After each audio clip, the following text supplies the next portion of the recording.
Yeah, it's hard to believe, Godfather, that tomorrow, the 127th meeting in the Civil War, the first meeting was way back in 1894, and the total series right now, Oregon leads at 68 wins to 49 wins with 10 total ties in the series.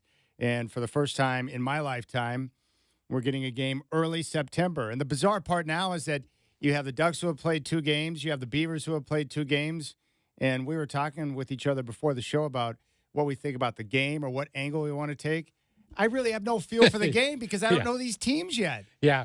Chad, usually when they play, for years, it's been the last game of the season. Yeah. So we had a pretty good idea of who each team is, right? Yes. You have a full season, and now you know what college football feels like. And look, I love the changes with NIL, the portal, and the way you can go out and bolster your team. And we're going to have the expanded playoff, which is great. But it feels to me like in baseball, basketball, or football now in the pro level, you know how year to year, ever since free agency came into play, you got to get used to your squad every single season because you have new players, new coaches, you have all the changes, and that's the way college football is now. There's so much turnover at all these different positions, and for the Beavers, they have a brand new head coach.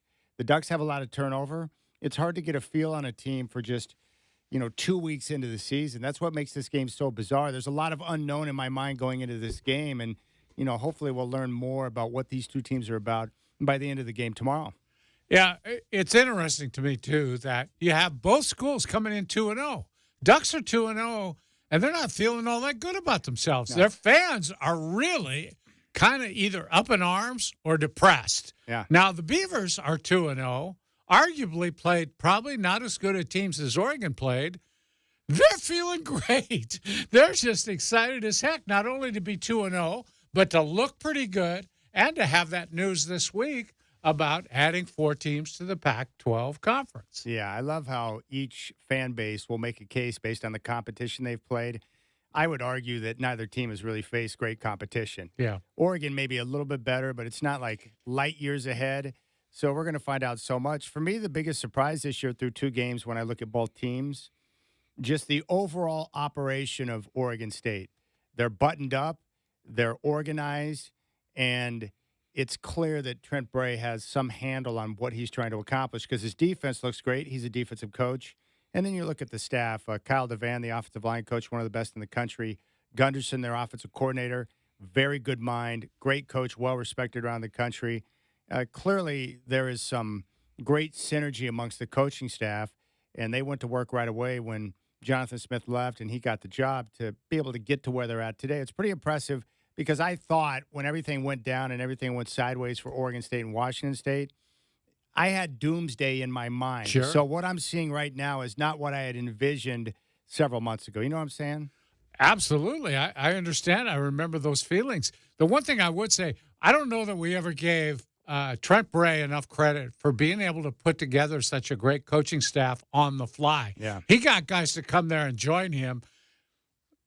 What did they have? They were losing players in the portal every day. Sell that job. Yeah. Hey, come join me. Yeah. Why? Yeah, exactly. You're jumping off a cliff, pal. I'm not going to hold your hand. Yeah. And it was like we didn't know who was even going to play for them or who they were going to play. It was a mess. I think what this shows is expectations and how they impact the way you view a club, right? Yep. Oregon came into the season ranked number 3 in the country. That has since changed with the way they performed through the first 2 games. But I think for all of us, Duck fans, you and I, and everyone else that covers the game, they truly were considered a legitimate national championship contender going into the season. Well, you see the way they struggle against Idaho and Boise State, and now all of a sudden people have doubt in their mind, and they're getting poor play from the offensive line. We know that.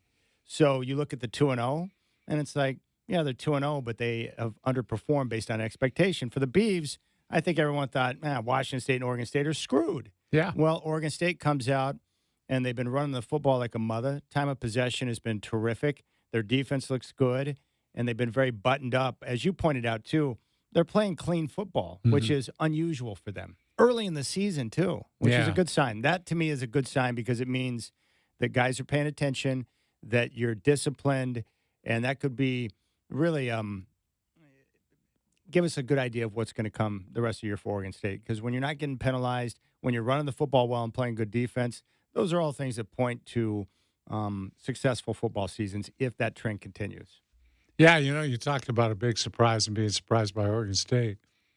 The Ducks have been a big surprise, too, just not in the same way. Yeah. I mean, if you'd have told me that, first of all, I was surprised they came in and ranked number 3 in the country. I couldn't believe that.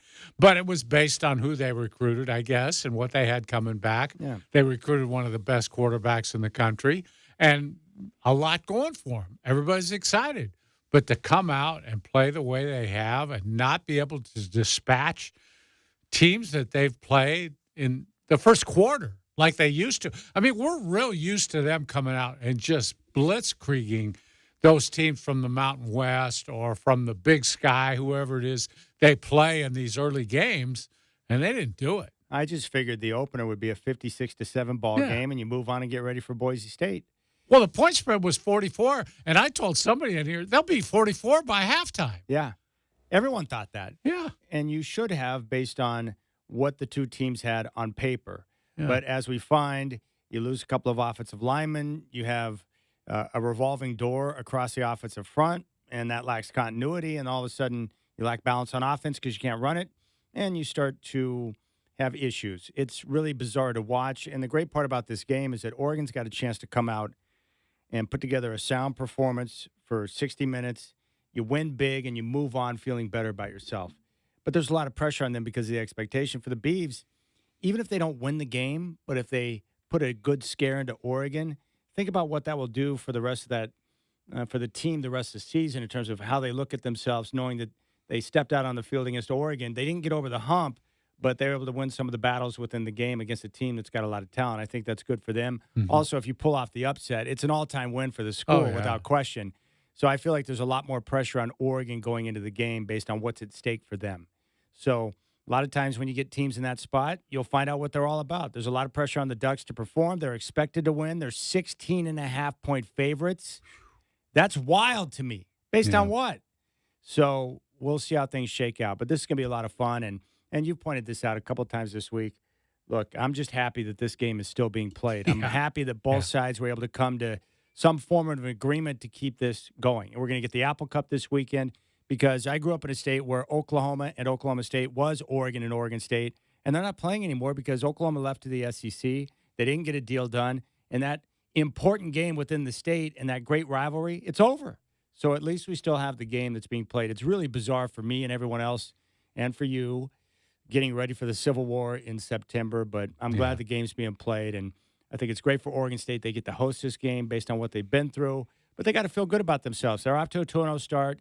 The Pac-12 just announced they're expanding, adding 4 teams, so they look to be on the right track there. So much better vibes at Oregon State early in the season than what I envisioned a few months ago.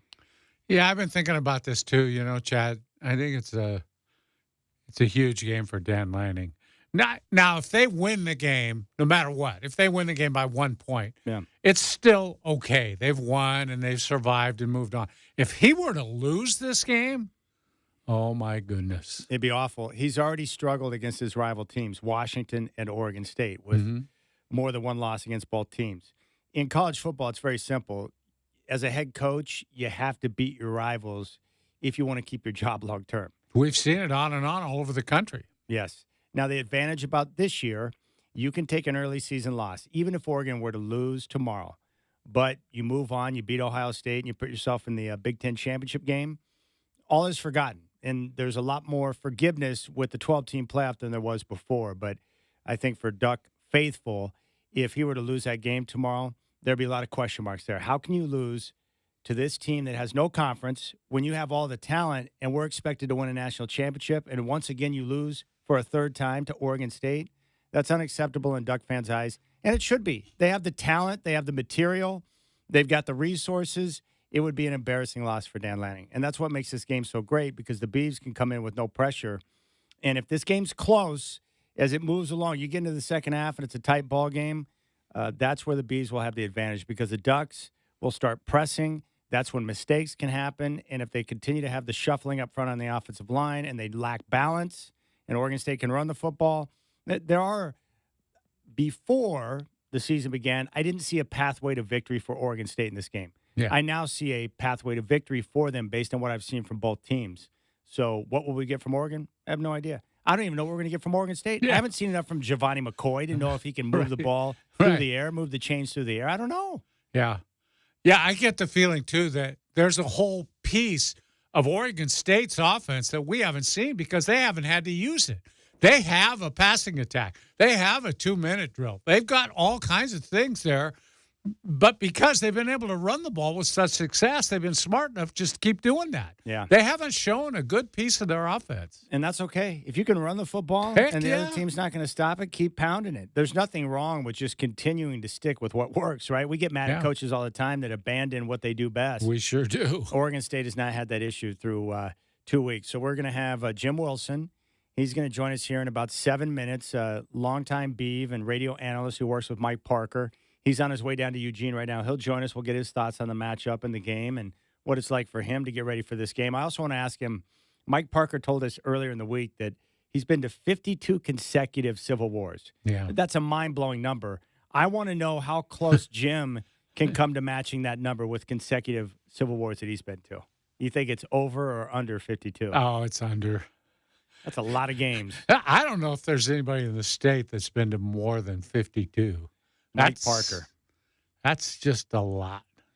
We want to hear from a Beaver fan. 52 is the number. Have you been to more Civil Wars in a row than 52? Can you top Mike Parker? So we'll talk to Jim Wilson. Brian Noe, Fox Sports Radio, will join us at 5:20, and we'll start to dive into this coming up at 3:45. But a scary sight last night, Thursday Night Football, the Bills and Dolphins. It's bad enough that the Bills went into Miami and just cold-cocked the Dolphins like they always do with Josh Allen, like they always did with Jim Kelly against Dan Marino. But Tua went down with another concussion, and it was scary. Yeah. It's one of those things where I had to turn away, Godfather. I didn't Yeah. want to watch it because I really like Tua, and I don't like to see people suffer, and that was a scary sight. Awful. Absolutely awful. So Brian Noe's a big Dolphin fan. We'll get his take, and Dwight and I will dive into that as well. So thank you for your time. It's a beautiful Friday outside, nice weather, and we got a big game coming up tomorrow. What else do you want? It is your show. You take it over. Jim Wilson's coming up next.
All right, Oregon and Oregon State. Kickoff from Reeser tomorrow at 12:30. The pregame will begin at 10:30 on your home of the Beavs, 1190 KX. And part of that team, of course, is the great Jim Wilson, who is partners with Mike Parker, and he joins us here on the Rip City Drive. Jim, good afternoon. It's great to have you on the show. We're curious. Mike Parker told us earlier in the week he's been to 52 consecutive Civil Wars. Can you approach that number? How many consecutive will this game tomorrow be for you? Ooh, that's a good question. Well, 21 for sure, because that's how long I've been doing the radio broadcast. I'm guessing, I don't know the answer to that. I probably missed 3 or 4, but I don't know the number. I'm going to go 21 plus.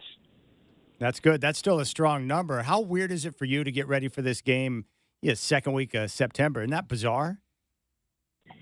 Yeah, bizarre was 2020 when we played. Just everything was bizarre, and this is different, and it's kind of not my favorite situation. Just not playing Oregon, but playing them as a non-conference game in September. But it's different.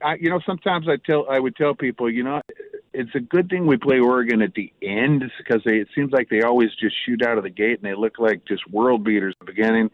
But we'll see. Jim, I'm wondering from you, are you a little surprised at how well this Oregon State operation has looked this year? They seem to be, comparably speaking, error-free. They're playing smooth. They're able to run the ball. They played good defense. Are you a little surprised by that? Yes and no. I'll tell you what, after week 1, I knew nothing about Oregon State. They played Idaho State. I thought Idaho State was actually played a good football game for themselves. I was impressed with what they did, especially on offense. They're a throwing team. They kind of know who they are, and that was a test for Oregon State to just face a team like that. But I didn't know what they had. And then I saw them against a team of better caliber athletes, a team that I think is still sort of scrambling themselves. But I came away very impressed after week 2, after not really even knowing where we were after week 1. So that was my takeaway. Obviously, defense is the thing that really stepped up and improved from week 1 to week 2. And the offense, they've established an identity, but they still got to figure out the passing game, how they're going to counterpunch off of that off of that ground game. Yeah, that's what I wanted to ask you about next is Giovanni McCoy.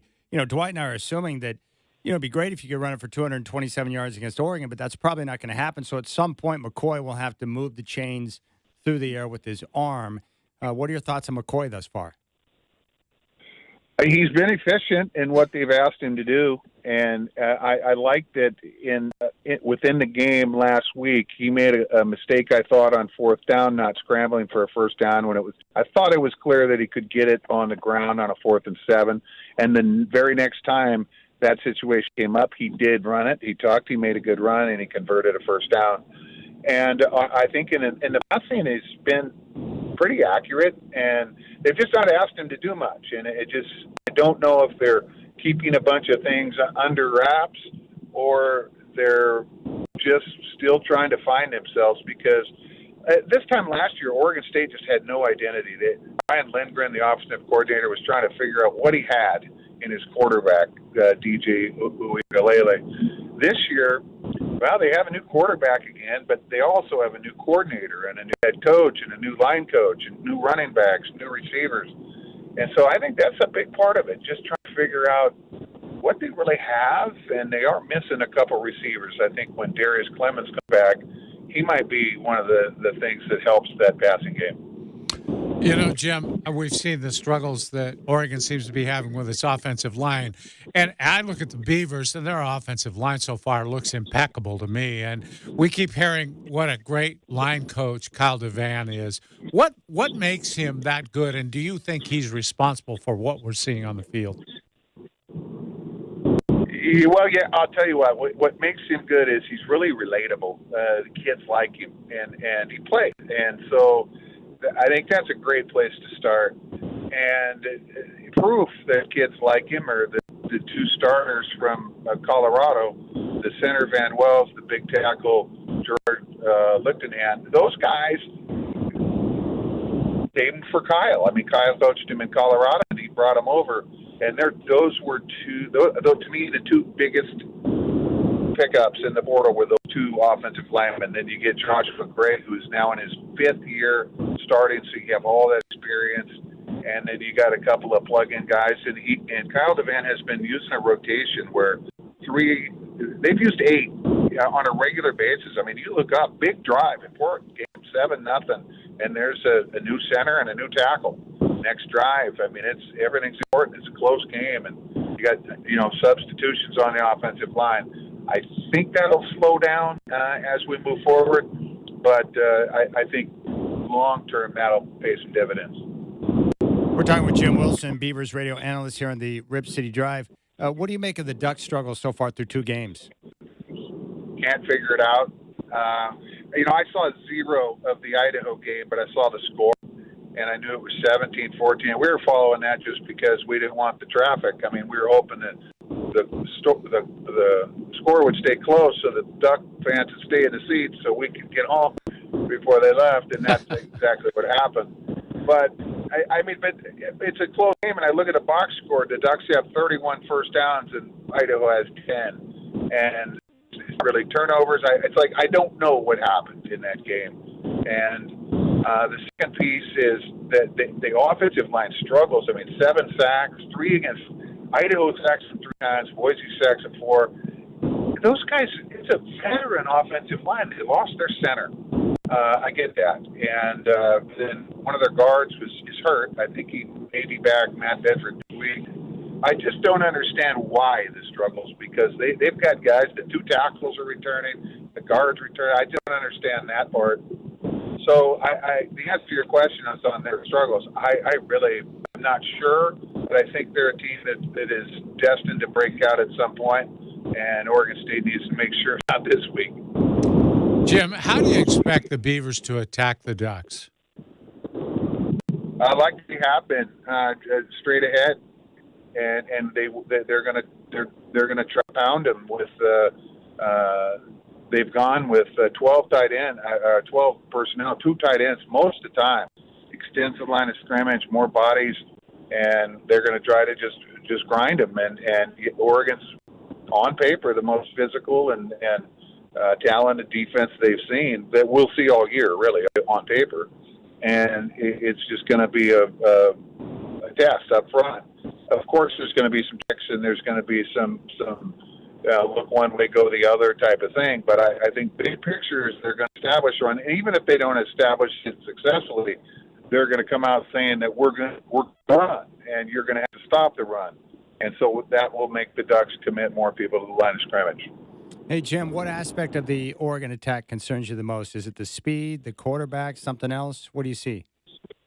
For Oregon? Yes. The quarterback is obviously a guy who's throwing a lot of passes, and that's over 15,000 yards and every different touchdowns, all those. He's done it, and so he knows what he's doing, and that's a concern. But the big picture is the explosiveness at receiver with guys that can stretch the field, guys that can. Tez Johnson, who can really do both. I'd say the explosiveness with the Oregon offense. Okay, Jim, let me switch tracks on you a little bit. The Pac-12 expansion, what are your thoughts on that? Well, I'm glad they're just not sitting around waiting for somebody to trip and fall and maybe slip in and get an invite. They're proactively, since day one, have looked after themselves, promoted themselves, and put themselves in a situation where they're really only 2 teams from having a viable 8-team conference that keeps them alive in 2026. And I think we can all agree that nobody really knows what's going to shake out. I mean, I think a lot of people like to think, or will think, I think even, that there's going to be someday a super conference of football only, and whether that's 40 teams or more or less. And then everybody else, I think, is going to try to get back to regional and geographical, something to make sense, like a Pacific Coast Conference, where the teams literally are on the Pacific Coast. and so for an Atlantic Coast Conference where the teams are on the Atlantic Coast or nearby. So big picture, long term, I think that's where it's going to end up. I just don't know how it gets there, when it gets there. So the idea that Oregon State is developing their own conference and will be able to, I think, get to by 26. Who they are, I don't know. It'd be nice if it was Stanford and Cal, and I think it will be Cal, will be one of them. But I like the idea that they're doing their own, they're building their own, they're keeping the brand. And someday, I don't know when, and none of us know how it's going to all shake out, but I think they're going in the right direction. You think Cal is going to be one of the teams, Jim? What about the other team, and why do you think Cal? Well, first of all, they hate themselves already. I mean, let's face it, that sucks. They play in Cal and Stanford are. There's one weekend, I think, where Cal plays Florida State and Stanford goes to Rutgers. Same weekend. It's just like, it's stupid. And that's just football. Then the Olympic sports, they're going to play their home games in Dallas or somewhere. It's just stupid. And that's for 30 cents on the dollar. So, all that is predicated on the ACC blowing up. But they've got some pretty good advocates because it's Florida State and Clemson that are trying to do it. So I think Cal would jump back in a heartbeat if there was some place to land, and this would be some place to land. Stanford has got the type of money where they do kind of what they want. They can wait it out, and I'm not as confident that Stanford returns. And then I've heard Memphis, and I've heard Tulane, I think.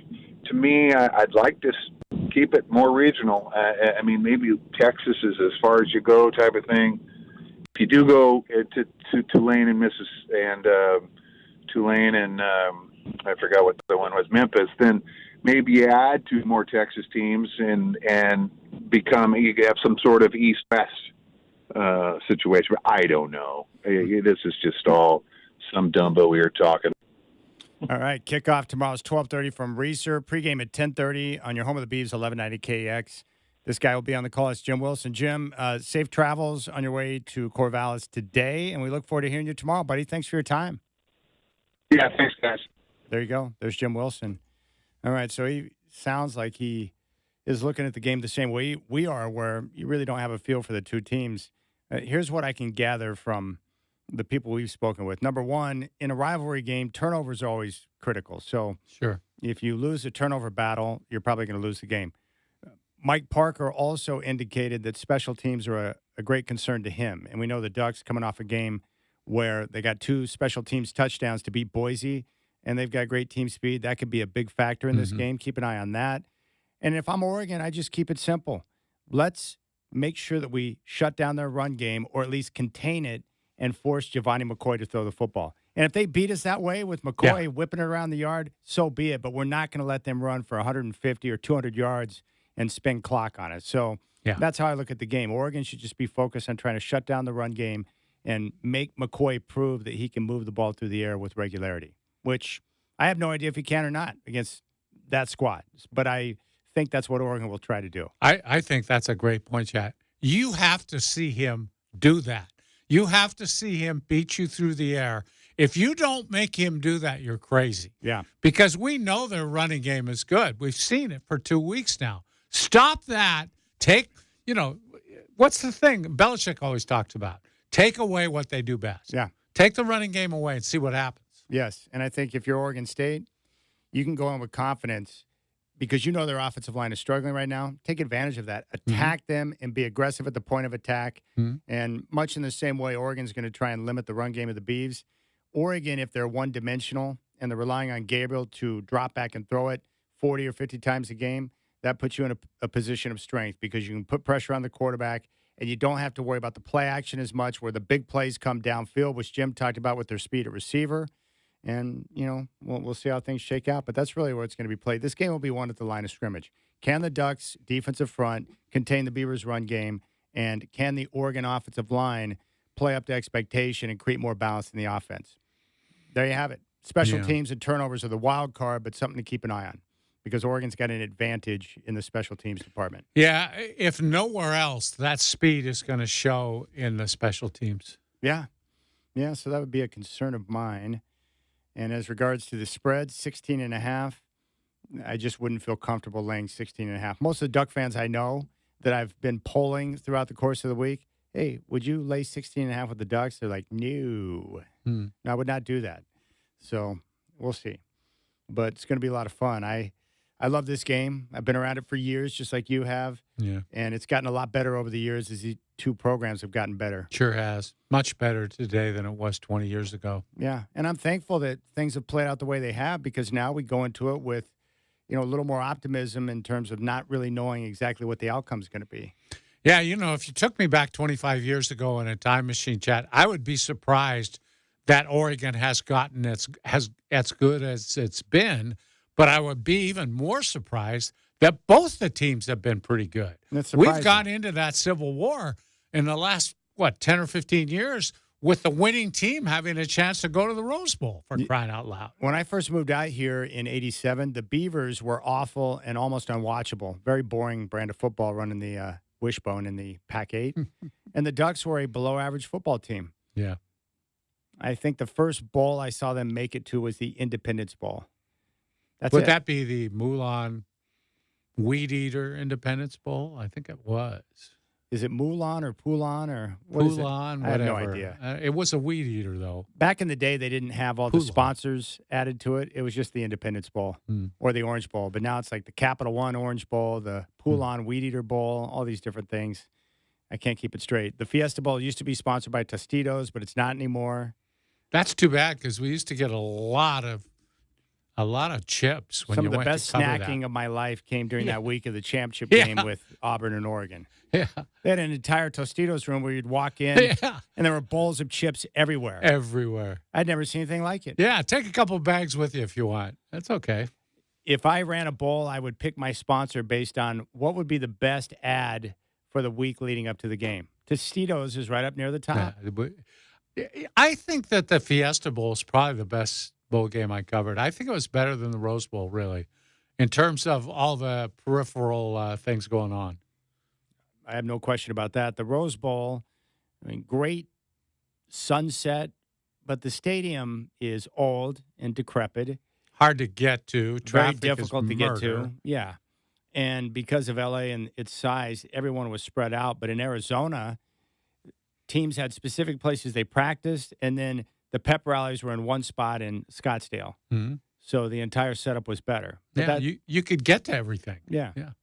But Arizona's a more modern town. It's newer, better layout, better roads. It's starting to get a little more crowded. But, yeah, that was good times. So we'll see how things shake out tomorrow. But I don't know. I just feel like we're going to find out a little bit more about each team. Sure. For Oregon State, can they throw it? What's Giovanni McCoy all about? I think they're going to be able to run the football with some level of success because they're a good running football team and their offensive line is well coached. Kyle DeVan is one of the best in the country. And we're trying to figure out why he wants to be here. Maybe it's because he's connected to the school and went to school there. But he's played everywhere and been and coached everywhere in the country. He's been all over the place. He sure has. In the pros and the colleges. It's nice that you find a guy of that caliber who wants to be in Corvallis and be a part of that program because he's getting the job done. All right, kickoff at 12:30. Pregame at 10:30. It's going to be on your home of the Beavs, 1190 KEX. When we come back, we'll discuss Tua and the scary scene we saw last night. And also, it's early, but the Bills may have a formula for success for Josh Allen now. You got the Rip City Drive.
All right, scary sight last night, Thursday Night Football, where Dolphins quarterback Tua ran into DeMar Hamlin, of all guys, and clearly you could see it, and I had to turn away from watching it, but suffered another concussion.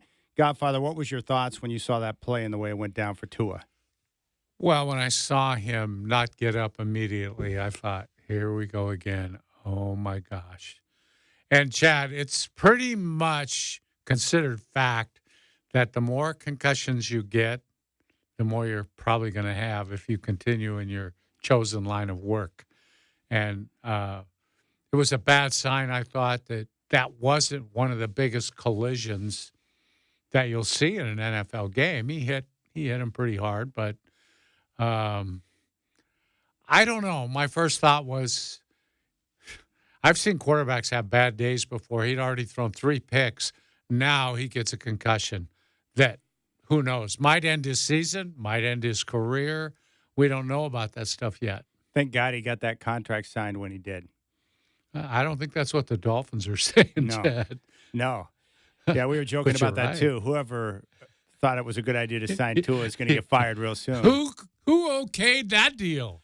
I'm just glad he got that done. Look, I am not one to sit back and tell someone what they need to do with their career. That's a decision that Tua is going to have to make with his family and with his doctors at some point. If I were a family member and he came to me and asked me what I thought he should do, then I would probably suggest that he take a long look at stepping away from the game because he's already made enough money to take care of him and his family for generations. Yeah. He's got so much to offer. I'm a big fan of Tua. He's a terrific human being, obviously a great athlete, but I think he's someone that has a lot to offer the world outside of the game of football. And so I don't want to see it cut short. I've worked with former pro football players before and been around them, and I've seen the struggles that they have, particularly in the morning when they're trying to get up and get around and stuff. Yeah. And so it's kind of scary. I just don't want to see him suffer like that. So he's going to have some long days ahead throughout the process of recovery and having to make a decision about what he's going to do. But you're right. If you're more susceptible to head injuries, unfortunately at that position, he's going to take more hits. Yeah. There's no way to eliminate it. And that's the part about football that's so scary is that you can't legislate out the violence of the sport. That's always going to be a part of it. You know, Chad, I would also, if I were having that conversation with him, say, I know you love football. You have a lot to give. You're a smart guy. Let's get you into coaching, where you can help other young players coming up, whether you want to go back to the islands and do it there. Maybe we can get you on with the Dolphins as a quarterback coach, whatever. Do some internship somewhere, but stay in the game if you want. You don't have to leave football behind, but you'd be wise not to kill yourself playing football or leave yourself so maimed by the sport that you can't function as a human being. What if he wants to continue to play? Well, I don't think there's anything you can do if he wants to play.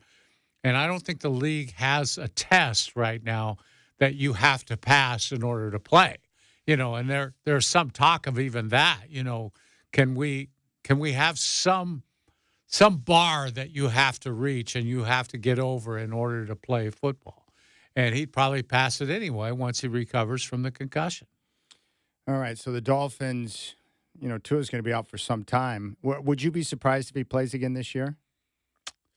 I have to say, Chad, I would not. No, unless he retires, I would guess he'll be back in a month or so. Yeah, that's my guess. In the short term, I mean, they're in deep right now. Yeah. No answer at quarterback. Skylar Thompson or anyone else you bring in, not going to be near at the level that Tua is in terms of operating that offense. Yeah. Their season could be over. And a team that harbored some Super Bowl ambitions at the start of the season. Yeah. So next time we tell you about a player being 10-2 against a particular team and undefeated on Thursday night, make sure you take the underdog in that spot. The fact that the Bills were an underdog going into that game is beyond my understanding. They dominate them every time they play them. Yeah, Josh Allen owns the Dolphins. And Josh Allen didn't even have to do that much last night because Joe Brady's got that run game working. Joe Brady has done a remarkable job with the Bills, getting that thing straightened out. You've talked about it for the last 3 years. Get a running game. Take some pressure off your quarterback so he doesn't have to do everything. He's been their leading rusher, for crying out loud. Yeah. If not statistically, he's their best runner until now. And now they've got the running game straightened out.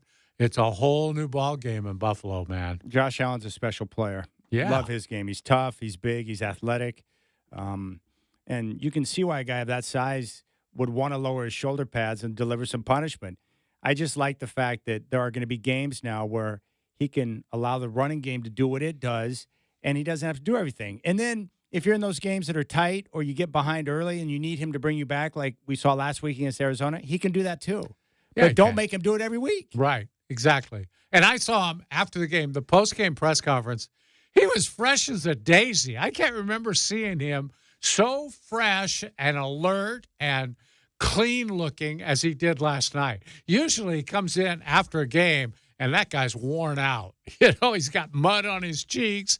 He's tired. You can tell he's a little grumpy. Last night it was like, hey, how you guys doing? You know, everything's fine. Yeah, that was terrific. Dominant performance. Their defense was tight. Yeah. They ran the football with authority, and Josh Allen made the plays that he had to make, but they were in control of that game throughout. That was a no-doubter. Start. No Yeah. doubter. Yeah. And Tua, you know, and I've always thought his arm strength wasn't quite what it should be, but that third pick was just a telling interception for me. Look, he had to throw off his back foot. I realized that. He couldn't step into the throw, which he's much better when he can step in, get his whole body into the throw. He's falling backwards, and he's trying to throw the ball out of bounds. He couldn't get it there. From middle of the field, his arm strength wasn't enough to get that pass out of bounds, gets picked off for a touchdown. And it's like, boy, man, that's a struggle. Well, not everyone's got the luxury of having a cannon arm like Josh Allen. That's for sure. Or Aaron Rodgers, who throws half his passes off his back foot. Yeah, he does. Yeah. On the money. So we'll wait and see what the Dolphins decide to do. But, you know, I don't know. I don't know what to say about Tua. I just hope he's got good counsel around him, which I think he does, that will be able to help him, guide him, direct him, and assist him in making this decision about what he wants to do with his future. But you know how these athletes are built, man. They're gladiators. Yeah. They don't look at things the way that we do. They take on challenges. They want to overcome those challenges, and they feel invincible. So I can understand. It would not surprise me if he decides to continue to play. Chad, if he continues to play, is there any chance he's not going to get another concussion?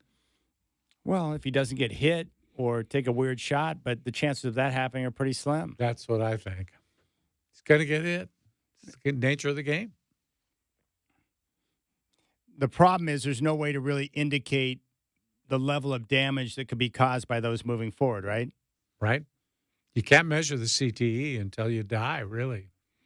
All right, we'll keep things rolling here on the show. Our good friend John Bladholm is in studio, and we'll talk to him about the Oregon Charity Championships and everything else that's going on in his life. Brian Noe, Fox Sports Radio at 5:20, and kickoff with the Civil War tomorrow, Oregon and Oregon State at 12:30. Pregame at 10:30 on your home of the Beavs, 1190 KEX.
All right, 4 o'clock, Chad here. The 127th meeting in the Civil War, Oregon and Oregon State kicks tomorrow, 12:30 from Reeser.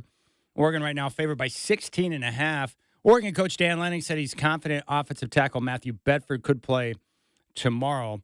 Beavers radio analyst Jim Wilson joined us at 3:20. You can always podcast the show on the iHeartRadio app or just go to ripcityradio.com.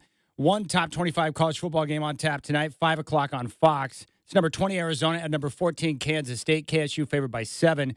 Chiefs wideout Marquise Brown will have surgery, likely to miss the remainder of the season. The Hawks look to start the year at 2-0. They'll be at the Patriots Sunday, 10 o'clock on Fox. Seattle favored by 3.5. Christian McCaffrey will not play Sunday when the 49ers meet the Vikings as he deals with Achilles and ankle injuries. The team is considering IR. Rip City Drive with Dwight and Chad continues. Brian Noe, Fox Sports Radio at 5:20. John Bladholm in studio next.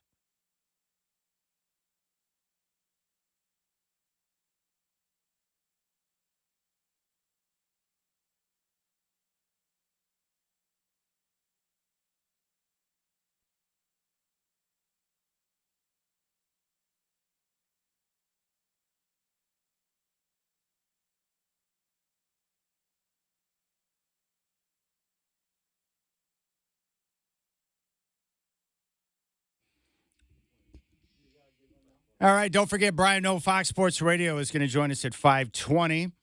And we'll talk about the weekend coming up, week 2 in the NFL. And, of course, he's a huge Dolphins fan. We'll get his take on Tua. And also, he's a gambling guy, so we'll ask him about that Oregon 16.5-point spread in the Civil War tomorrow. Very happy to welcome back in studio our good friend, as we were just informed, Godfather, America's guest, John Bladholm. Yeah. What's up, my friend? Hey. Love being here. Always look forward to it, so thanks for having me. Gosh, I can't believe it. You just told us you're 57. He looks like he's 45. You look amazing. Well, like I told Dwight, it's immaturity at its best. I like that, man. It's great to have you in studio again. We just had David Lucas in last week, and he had just come off your Central Oregon Charity Championships. He had a good time out there. Yeah, very competitive. Pronghorn put on a good show. Very hot, 97 degrees. I heard about it because Les Schwab provided 32 walking scores. I didn't tell them they were going to walk till day of. Oh. And so Wow. I got a little bit of grief for that. But it was a tight race. And we gave out $70,000 to a number of charities over there. And David finished 5th, which was, that guy can't lose. He was pretty happy. He said he played with some good golfers and said he played some of the best golf of his life. So he was geeked up out of his mind. Yeah, David is he's a unicorn as we know him. He's a connector. He just brings such a cool energy. As you know, tonight's his big banquet to benefit the Maurice Lucas Foundation. And as we always talk about Maurice and his wife, they'd be so proud of what Dave has accomplished. And I just love being around him. And I know he gets tired of me. I never get tired of him. I asked him that question, what would it be like if your dad was still here to see what you've done with the foundation? And he would like to know. He wishes dad could see where the foundation has come from. But it all sunk in last week when we were talking to him. And you understand this because you work with so many charities, but I finally got it. Where David, he runs the foundation. He's also the guy that does all the fundraising for the foundation. So he's the pressure point, and he's got to keep up with these relationships. It's a year-round job. And then you have all these different people that are contributing to your foundation, and they all want a piece of your time. And so he's in this tournament. He's at this dinner. He's talking to this person. And it all started to sink in like, that's a lot of work for one individual. And when you're a unique individual like David Lucas, anyone else you hire is not going to have quite the pop that he would have because they're not David Lucas. And so I finally realized, like, man, he is doing a lot of work. It's brutal. Yeah, there's only one David Lucas. He's talked about hiring help, and it's like, David, you got to lower your expectations. You are special. I've seen him a couple times when his batteries are on empty, and he kind of checks out. But we helped Anthony Simons out on his Top Golf event a couple weeks ago, and there's David Lucas. And Damian Lillard wants to talk to him, and Anthony wants to talk to him because they respect him in what he's doing in our community. So they want to be around him, and he gives more than he takes in this world, and there's very few people like that. How'd the Top Golf event go for Ant? Phenomenal. I'll tell you the best 30 seconds of it was watching him walk in. I was standing next to his dad, Charles, and he walked in with his baby boy. And the baby boy, first of all, adorable, unbelievably beautiful little boy, and he was so proud to have that little boy in a stroller. He was beaming more for being a father that evening, and that just it kind of became the Anthony I'm a father now event. But he's doing great things. His family's wonderful, and I'm sure they're proud of him too. What else do you have going? I know you just get back. Bend, you've expanded the charity thing to Bend. What else are you doing with it? Are you going to go nationwide at some point? We're trying. We're talking to a lot of people about Boise being our next tour stop. We're calling it the Charity Championship Tour. We already have some commitments over there. So the hope is to either add Boise and Seattle or just Boise next year. The format has proven out. Charities competing against each other for a purse while also showcasing their mission, what their needs are. And I love it sincerely hearing each and every story about some of these foundations that are very small, but they're doing that big aspirations. All right, so the Oregon Charity Championships, the date is set for this year, right? October 7th, Oregon Golf Club. Yeah, the weather was so bad last year that we decided to move it back 5 days even further. We're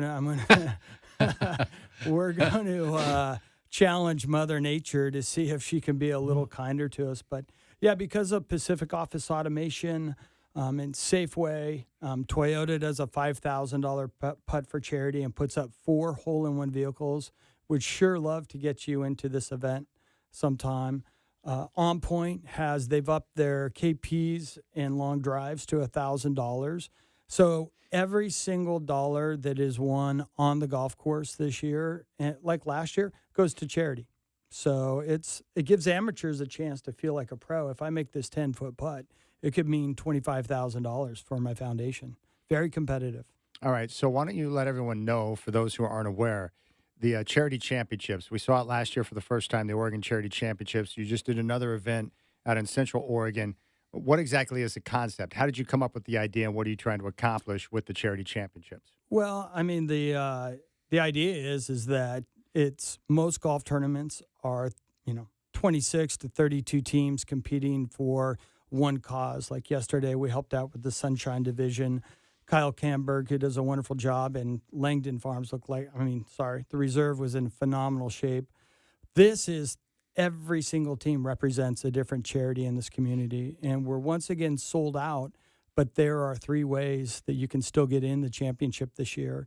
So if you are a charity, a 501c3, you can go to OregonCharityChampionship.com.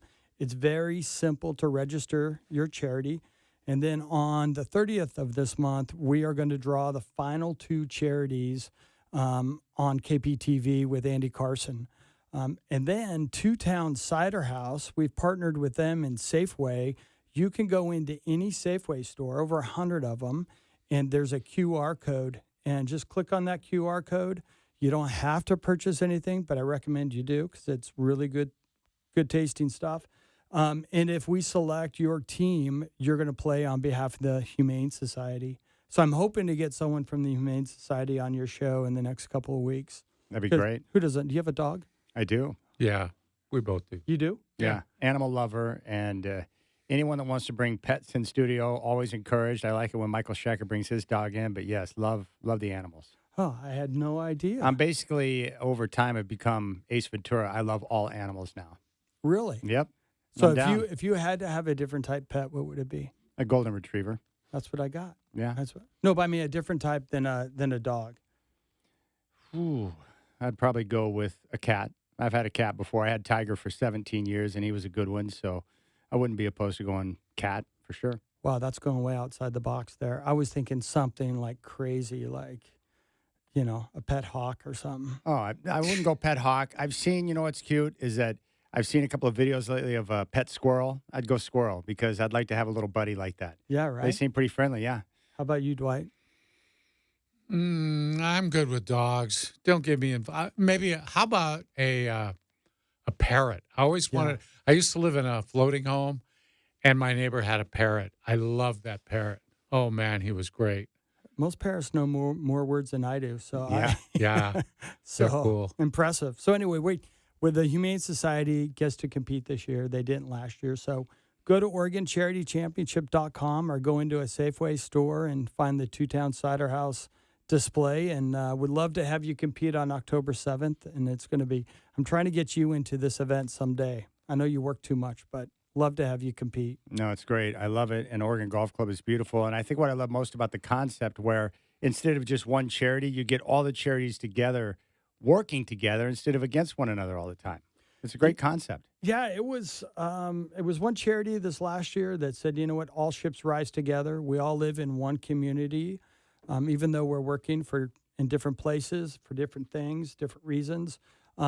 People that had spoken to people over the phone or through email or texting, but had never met in person. And it's also pretty impressive when you show up and you see, 32 groups of golf carts, and every single golf cart has a different logo of the foundation they're competing for. And you could see people walking up and down looking for that person or just impressed at how so many different charities are competing. That's great. What are the rules? Any pros allowed in the tournament? No pros. I need to make this very firm. No pros. No. You cannot have played in the last 5 years any level of tour golf or cannot have played for any type of purse. It's a scramble format. Like I said, Les Schwab provides all the walking scores. They do a phenomenal job. We have so many companies in our backyard that give and give and give. And Les Schwab, Safeway, Pacific Office, Summit Mortgage. We just have a lot of good companies that support this. That's terrific. John Bladholm is in studio. The Oregon Charity Championships coming up on October 7th. Now, when you did the Central Oregon event, after having done one last year, how smooth did it go the second time around? Great question. Wonderful question. I always try to improve upon what we've done, right? So we tried to add some different features to it, which means more manpower, investing more money. I would say that for a first-time event, it was an A-. The weather was hot, but I will say that I got a call from a lot of charities afterwards appreciating the opportunity. Minus 16 won it, so we had a 3-team scorecard playoff. Wow. And I think David's group was minus 15. And it was the Nicholas golf course over there, which is like target golf. Peter used to say, Nicholas thinks golf balls are beanbags, which isn't the case. So it was a tough golf course, a little bit smoky. Subaru put up 4 hole-in-one vehicles. I'm proud of what we produced, and it's going to help us move forward. You always learn a number of things. Hayden Homes was remarkable. They put a lot of not only assets into it, but, man hours into it as well. So, we're going. We're rocking. How many months did you put into that event yourself? For sure events, it's year-round. Because you're so fearful of not selling it out, not reaching all the charities. There's a lot of nerve-wracking time, where you're trying to make sure that you get the word out there, people understand what it is, and give as many charities a chance to participate as possible. There's already talk about going to 2 golf courses next year, and I don't know if we want to do that, but you got to come out and see it. It's awesome. Love to have you. Dwight committed, so he's playing. All right. Do you have more time? Yeah. All right. We're going to stay with John Bladholm. We'll come back on the Rip City Drive. Brian Knows coming up at 5:20. The Oregon Charity Championships coming up at Oregon Golf Club on October 7th. And we'll have more with John Bladholm when we come back. If you want to hit up Dwight on social media, you can do so. You'll find him there at Dwight James. You'll find me there at Chad and Rip City. You got the Rip City Drive.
All right, the big boss Marshall is just in. Another Duck fan that is concerned about the game tomorrow, Godfather.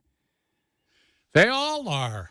They're starting to get a little worried about their little team. Hey, Burkhart, are you concerned about the game tomorrow? Do you think it's going to be close? What do you think about that 16.5-point spread? And you're going down to the game, too. What's your take on this? I don't know anything. I didn't think Idaho was going to be close. I thought they matched up better against Boise State, and that wasn't going to be close. So, you know what? Sure, it's going to be a close game. I'm using a little bit of that reverse psychology stuff. All right, John Bladholm's in studio as we get ready for the Oregon Charity Championships coming up on October 7th at Oregon Golf Club. All right, so explain this again because you said there's 2 spots open for other charities that are out there. Well, first of all, I went to University of Idaho. So my little 9-man football team hung in there with number 3. Pretty in the happy about country. that, aren't you? I mean, not only are we the Stanford of the Northwest, but we know. Why are you laughing?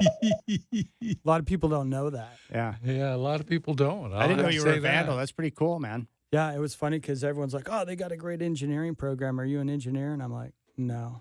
"Oh, they have a great architectural school. Are you an architect?" "No." "Oh, they have a great forestry. Are you forestry?" "No." "What'd you do?" "Not much." So, but we're still the Stanford of the Northwest. And I have someone down there saying they're the Idaho of the Northern Cal. So it's all good. But to answer your question, go to OregonCharityChampionship.com. Yes. You'll see a little button there that says register your charity. We have all the other charities listed, so we have no duplicate charities. And then on September 30th, we're going to draw our final 2 charities. Last year, it was the first tee in kicking cancer. And the first tee ended up winning second place and winning $15,000. So you can win coming in last minute. Gosh, that's awesome. By the way, one of my favorite football players of all time went to Idaho. Mark Schlereth, guard of the Denver Broncos, 3-time Super Bowl champ. I knew Mark very, very well. We hung out together. That's what a small audience it was for him. I have an incredible story about Mark off air.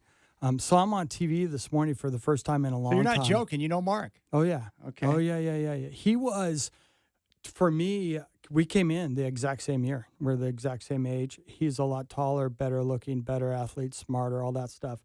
But one of the nicest guys, probably not picked to do anything in the NFL, wins, 3 Super Bowls with the Broncos as an offensive lineman. Yeah. But a character, great guy. And John Freeze, he was, he helped block for John Freeze and the good old days at University of Idaho, the Stanford of the Northwest.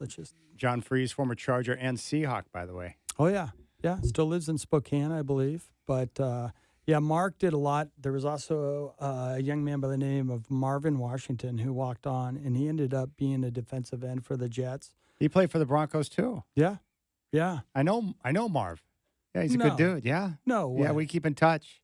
I have a history of stalking ex-Broncos from the Super Bowl teams, and I become friends with someone. But, yeah, Marv is a good dude. Yes, he was a very, very good guy. We both walked on the basketball team. One of us played. I'm not going to tell you which one it was. But, yeah, Mark, if you talk to Mark, tell him hi for me. Stud. Small world. Well, when you're talking about the Stanford of the Northwest, I mean, you got to expect a lot of noted alums coming from there. I mean, yeah. I mean, it was I played tennis there. So that's how bad a tennis player I was if you're going to University of Idaho.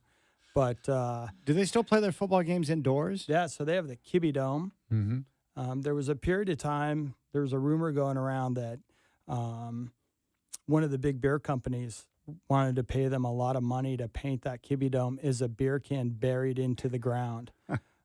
Since then, they've redone the basketball arena, and I guess it's stunning. They've done some things to the Kibbe Dome. We all trained inside at the same time during the winter. So, and it was awesome because sometimes Washington State would get snowed out, so they'd come over and practice, and you just had a lot going on. It was a great size college for me. And I'm the only one to take 5 years to go to school there, in a 3-year school. So you played tennis in college, and now you're promoting golf tournaments. Mm-hmm. Have you ever promoted a tennis tournament? Well, I helped Brian Parrott back in the day. Did you, like with the Davis Cup? Yeah. I was a ball boy, and Brian was one of my coaches that I admired.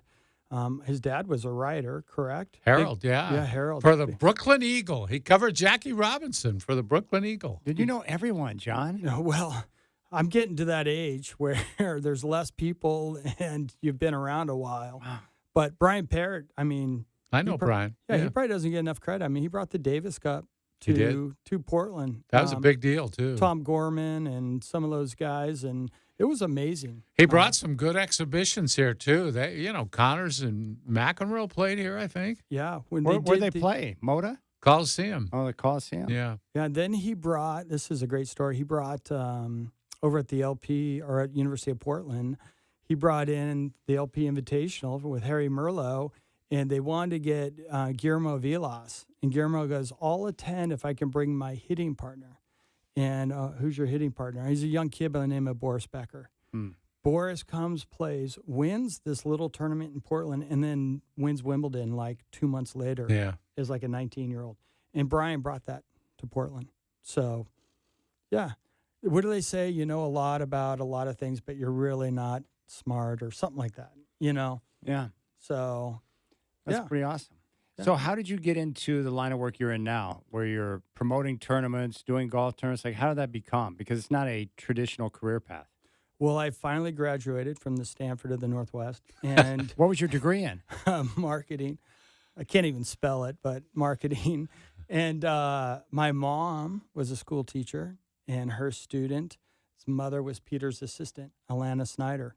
And so I came in and interviewed and got hired in my first few weeks. You worked in the warehouse, and I put up signs, which I still do, and take down signs, and worked for a great boss in Ed Ellis that I know. Oh, yeah, I know Eddie. Ed. I love that man like a father. Had a great 20-year run there at Peter Jacobson Productions. We were like a family.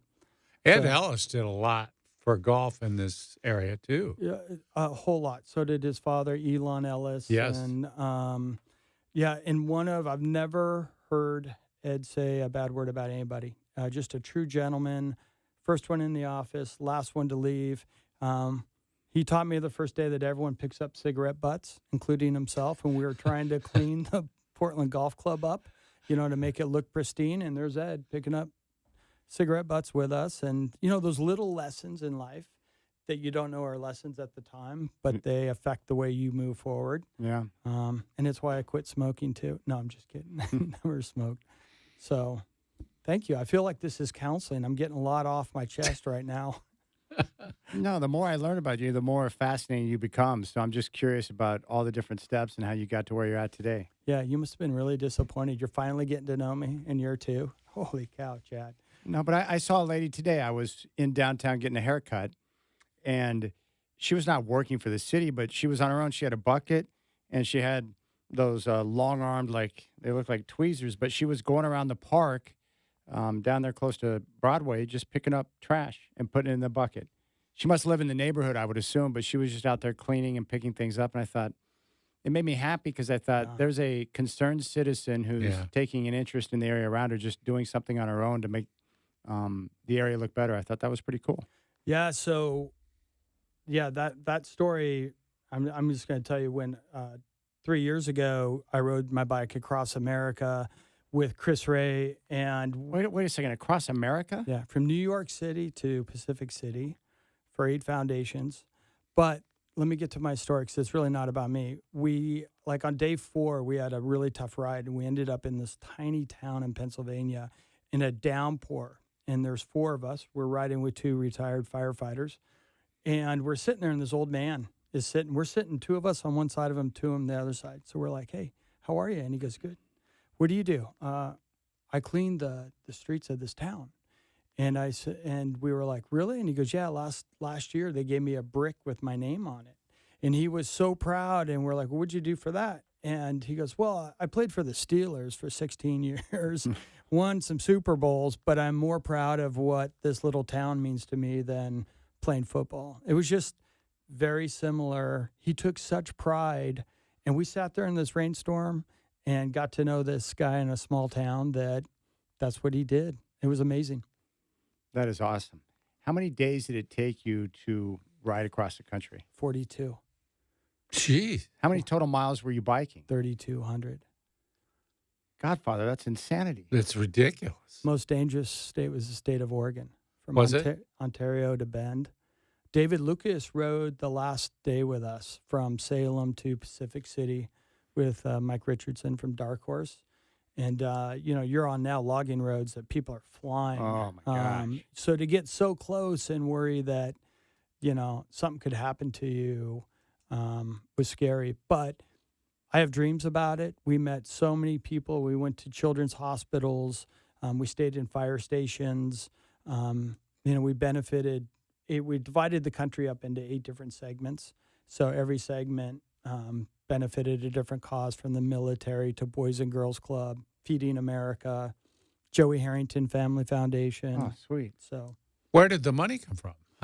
So you could go online and make donations, Okay. and it was divided up, and then every foundation promoted what we were doing for that stage. That's great. Did you do media on the way through? I Yes. would assume. Yes.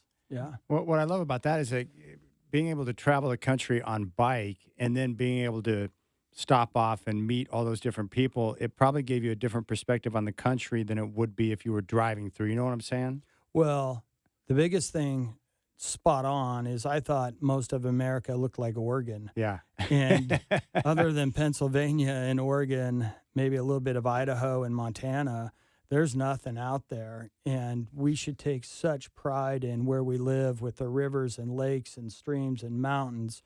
I mean, I couldn't live in some of the places we went through that were flat for as far as you could see. Did you go through Kansas, We were north of Kansas, Nebraska? north of Nebraska. Okay. I went Okay. to Idaho, remember, the Stanford. I Okay. didn't take geography. I said All right. forestry. Went to Illinois, through Ohio. We left Central Park on July 5th and finished like August something. Yeah. Gosh, that's awesome. Yeah, I haven't been on the bike since. I don't blame you. Yeah, After doing that, you have no reason to be on a bike ever again. Yeah, I miss it though. Your butt must have been really sore. Yeah, so No offense to anybody. no offense taken. Yeah. The first week I got a really, really bad saddle sore. Mhm. So Yeah. much so I had worn a brand new kit without washing it a number of times. Mm-hmm. And it was very serious. I went to the emergency room once, went to 2 urgent cares, finally found a doctor that gave me a super steroid. But I was like sitting on broken glass for a week. So it was not fun. That first day that it felt 15% better, it changed my life, because I knew I was improving. And by the time we got halfway across the country, we were in great shape. Weather was phenomenal, and we were well on our way. We didn't even look at hills after a while. You just keep riding. Just keep going. Yeah. The difference is we had support vehicles. We ran into people on the roads that were going across America with no support vehicles, putting up a tent every night. We're staying in a motorhome and in an RV park. So Sheesh. there's people out there that are incredibly, dedicated to something like that. How did your bike hold up? Great. We Yeah. only had like 5 flats total. Oh, good. Huh. So, yeah, it was great. But I had never been like Mount Rushmore, through there. What an incredible. You ever been to mon- Mount Rushmore, Godfather? No, I haven't. No, I haven't missed either. that. Is it cool? Yes. I Extremely won't cool. get to Mount Rushmore until they get an NBA team or an NFL team. Until who? Mount Rushmore gets one. That's the only way I go anywhere is if they have a team. Gotcha. That's why I Oh, travel. so if Mount Rushmore had an NBA team, you'd be able I'd to be go. there. Yeah. I'd tell you all about it. They should get a team, but they don't have one right The now. Rushmores. Yeah. I like it. It's a great. They call them the presidents. The Yeah. presidents. No, I did the Reach the Beach ride multiple times when I was younger. And the first time I did it, I went with my workout partner, Luke. And the biggest thing he warned me about was like, we need to go out and do a lot of pre-rides so you can condition your undercarriage to what you're going to experience. And that was just for, 116 miles, right? And after I did the race, I remember for a good week, it was sore until, finally I started to feel a little bit normal again. But that's tough. Yeah, I mean, there's there's gels you put on every morning Yeah. to make sure you don't chafe. The biggest thing is Garmin has a radar that is on the back of your bike that has a blinking red light, and then you have a unit in front of you on your handlebars, and it actually reads the traffic coming from behind. Oh, that's so cool. Yeah, and it skews up how many vehicles.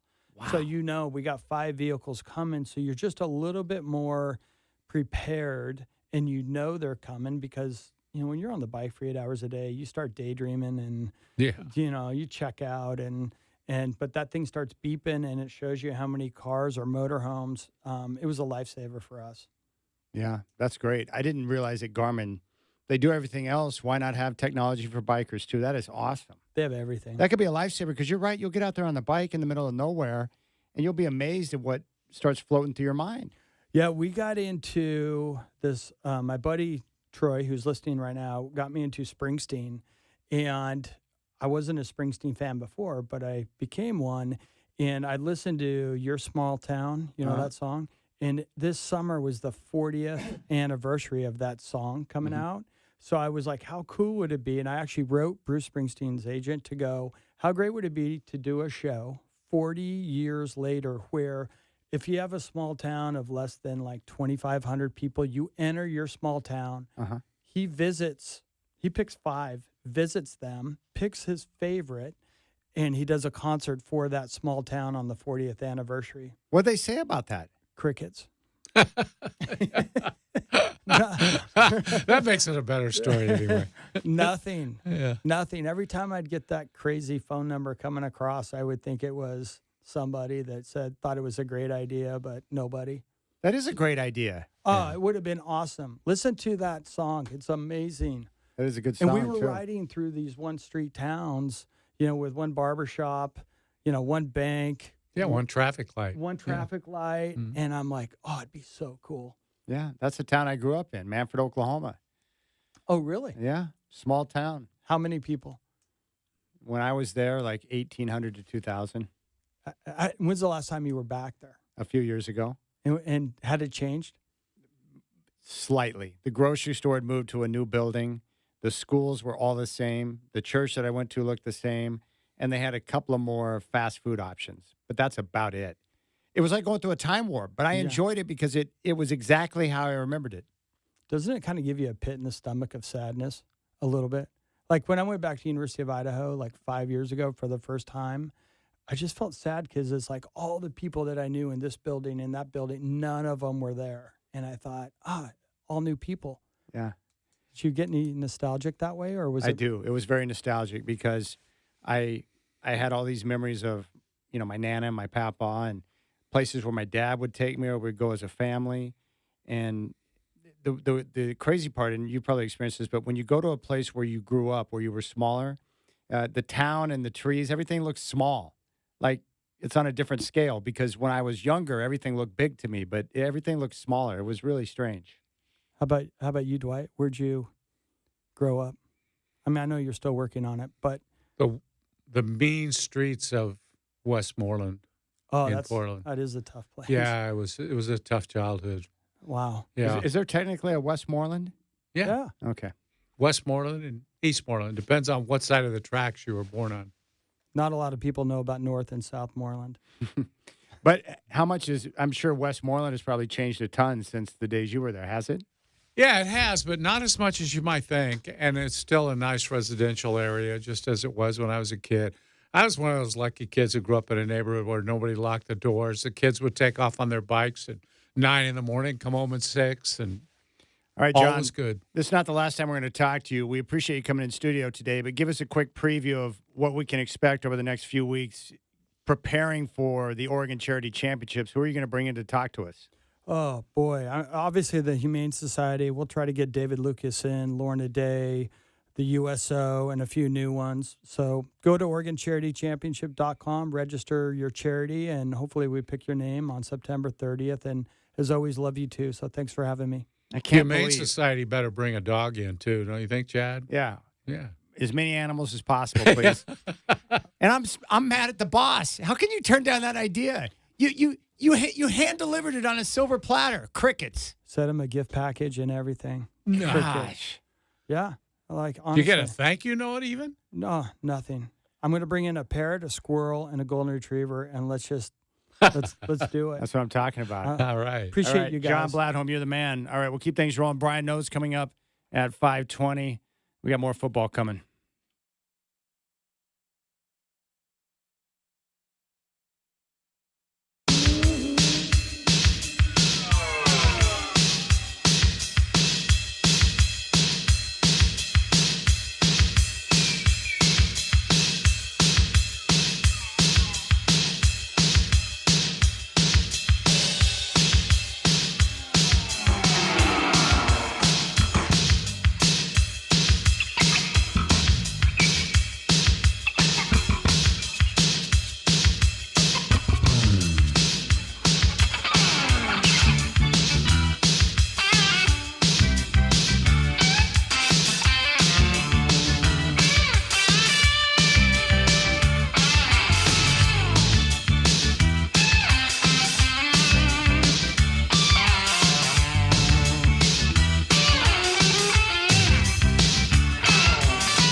All right, Rip City Drive. Big thanks to John Bladholm.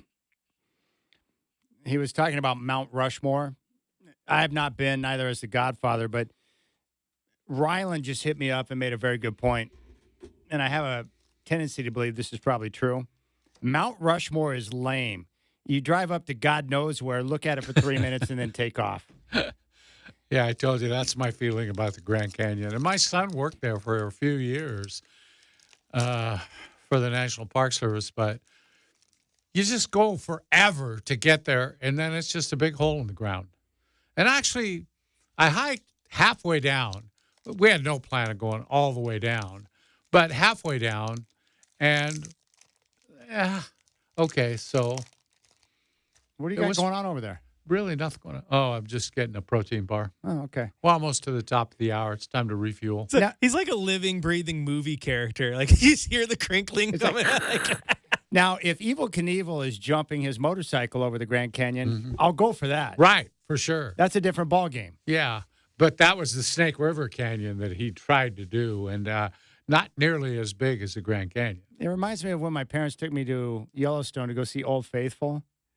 No disrespect to Old Faithful, but I saw the water shoot up out of the ground. I was like, oh, cool. Let's Yeah. go. I mean, come on now. Somebody's sprinkler, right? There's a lot of stuff like that in life, too, that people build up to be something amazing, and then you see it, and you're like, Yeah. that's it? What else? I'm trying to think of what other things I've seen that I was so disappointed in. I saw the Eiffel Tower. I thought that was pretty amazing. It's That big. live up to expectation? Yeah. Never went up in it. The lines were way too long. I had no interest in standing in line for 3 hours to go up there. I went up and went to the top of the observatory at the new tower, the financial tower in New York, Oh, yeah. the Trade Center. Hmm. That was cool because you had a look, and it was right at sunset. So the view of the city on all sides, that was pretty amazing. Oh, I bet. That was worth the money. You know, sometimes you pay for something, you're like, wait, what? Like, I went to the top of the Space Needle in Seattle. I think they charge too much for that. That's my take on that. I remember I went to the top of the CN Tower in Toronto. Yeah. And that's interesting because you walk around the outside of it, and they have one area that's plastic, see-through plastic. Yeah. So you're like walking across this area where you can see straight down. That's not. I didn't enjoy that part. That's a little unnerving. It is. Yeah. Even though you know you're secure. Yeah, but still. Yeah, there's some things in life I don't need to see. That would be right up. All right, so who was it? Pelosi? When Biden gets put up on Mount Rushmore, I'll go. When Biden gets up there, I'm in. I want to go check it out. Yeah. But that's way out there, isn't it? Like, there's no easy way to get to Mount Rushmore. No, I don't think so. You got to go. Your girls that's went, way Burkhart? north. What do They they did. think? I mean, they liked it, but I think they liked it because they were on a road trip, which meant they got, the unlimited candy and snacks, and they were out there with mom and grandma, and so it was fun. My wife had been there before, and she liked it, but that was, again, the memory of it. But, yeah, Mount Rushmore in and of itself, boring. All right. Civil War is coming up tomorrow. Kickoff at 12:30. Right now, the Ducks are 16.5-point favorites. Would you still lay the points with Oregon? Are you confident that they're going to win by 20+? Where would you go on the spread on that, Godfather? Yeah, I would take the Ducks. I would, because I don't think Oregon State's going to be able to run on them. What did the Godbrother do, your brother? Did he lay the points? He has not revealed that to me yet. No. What would you do with the point spread, Burkhart? With the way they've played right now, I would take the under on that. All right. Oregon's going to break out at some point. I think. I hope it's this game. Are they? I think. Yeah. They're too good not to. Yeah.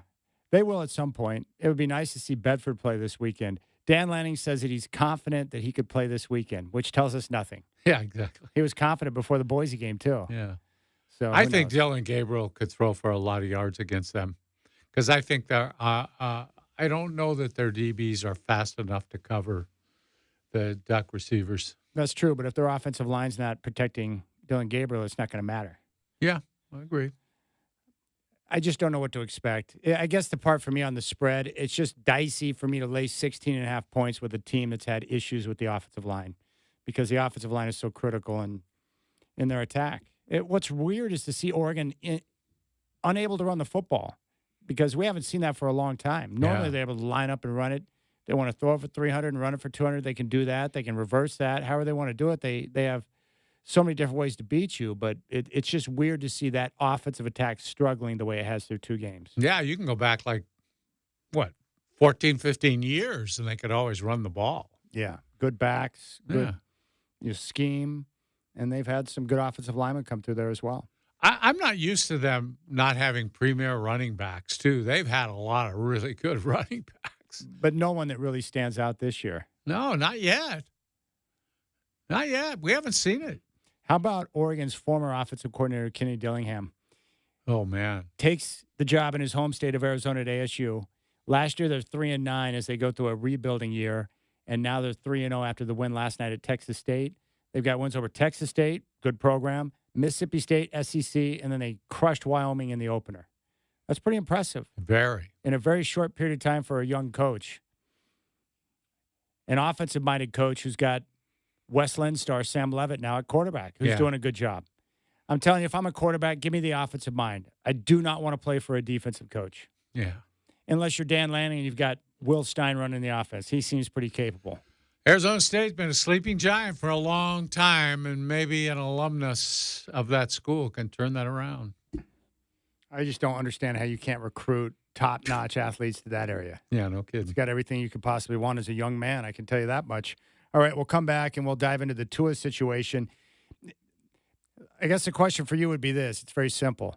If you were a family member of Tua and he came to you, what would you advise him to do with the rest of his NFL career? If you want to jump on board and share your thoughts, 503-248-0620. You got the Rip City Drive. Dwight and Chad will talk ball with Brian Nobino from Fox Sports Radio at 520.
All right, one top 25 game getting ready to kick off on Fox.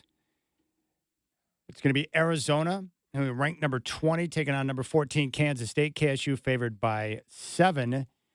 The 127th meeting in the Civil War tomorrow. The first game played back in 1894, Oregon and Oregon State, 12:30 from Reeser. Right now, the Ducks are a 16.5-point favorite. Dan Lanning says he's confident offensive tackle Matthew Bedford could play tomorrow. He's the transfer from Indiana. From the NFL, Chiefs wideout Marquise Hollywood Brown to have surgery, likely to miss the remainder of the season. Hawks, a 3.5-point favorite at New England as they look to go to 2-0. That game will kick off at 10 on Fox on Sunday morning. Christian McCaffrey will not play Sunday when the 49ers meet the Vikings. He's dealing with Achilles and ankle injuries. Brian Noe, Fox Sports Radio, going to stop by the show at 5:20 and talk ball.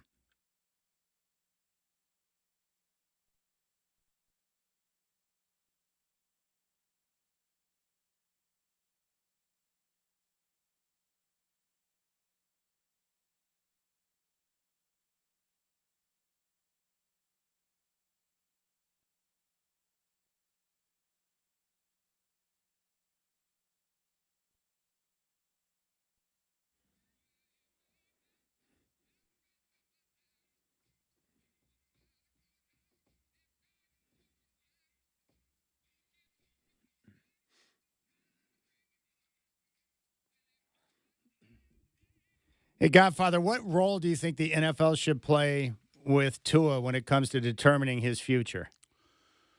Wow, that's a great question, Chad. I don't know what they're allowed to do, because the Players Association might have some rules in regard to what the league can do.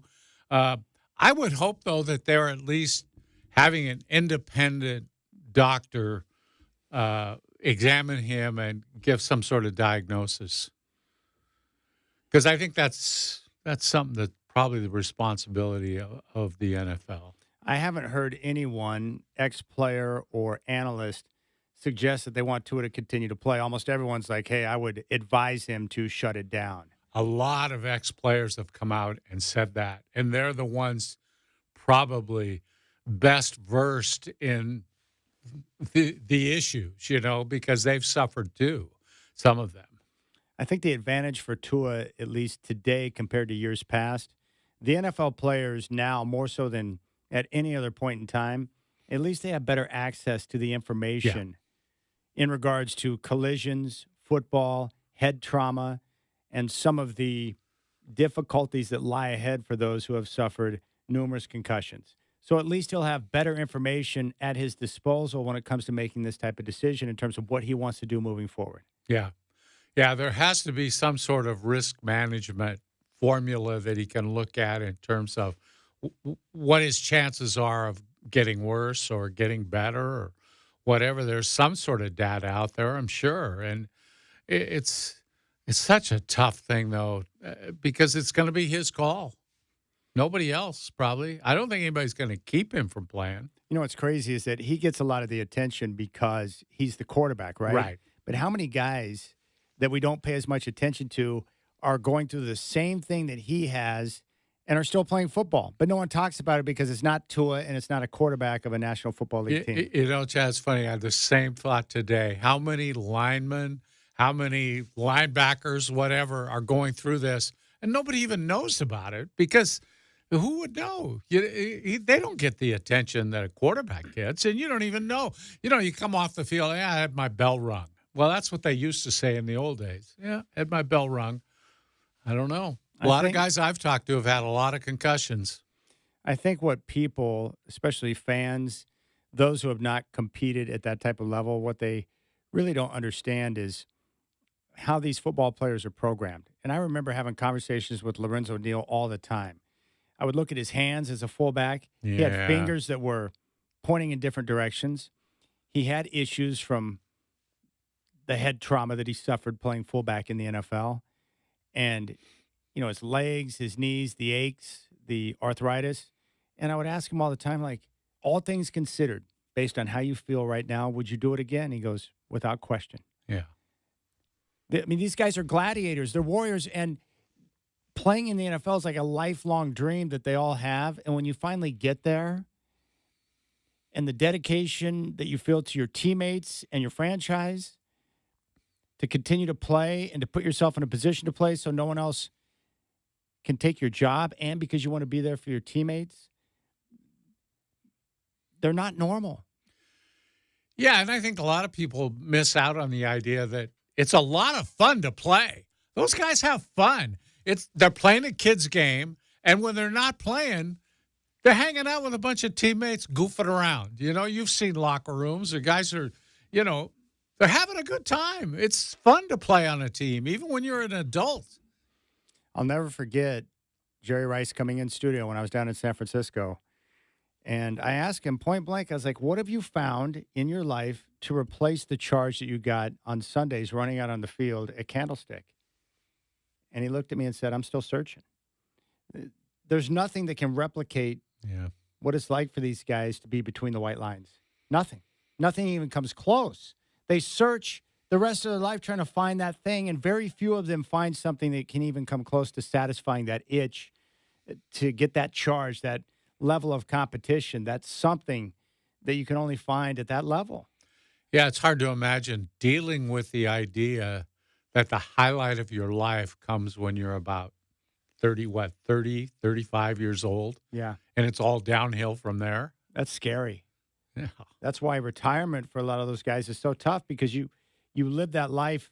You're born, you start playing sports, you're playing football, and then you get into high school, you're playing ball, you go into college, and then before you know it, you're in the NFL. And for most of the guys, the career is real short. And for those who are fortunate and play a long career, 10, 12, 15 years, that's still not very long when you compare it to the amount of years in your life. Yeah. And then all of a sudden it's over.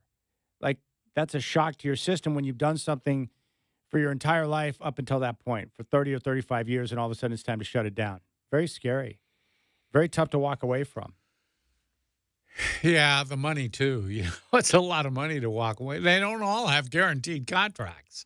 Tua's in a different situation. He can walk away and be rich forever and ever, and his grandkids will be still rich. This is why you and I are on the side of the players in the NFL when it comes to guaranteed money. Yeah. Because if Tua hadn't signed that deal that he recently signed, the Dolphins wouldn't go out of their way to just hand him a check as he walks into retirement. There's no lovely parting gifts here. No, if you get hurt and become damaged goods, the team will cut you, and they'll move on to the next player. That's how it works. That's why it's so cutthroat. That's why it's great that Tua, at least financially, is protected, because he got that deal and he's got a bunch of guaranteed money coming his way. Thank goodness for that. Yeah. The team doesn't like it, but for Tua, it's terrific. Yeah. And that's why you need that type of money. You need the guaranteed dollars to Absolutely. protect you from that, exactly what happened last night.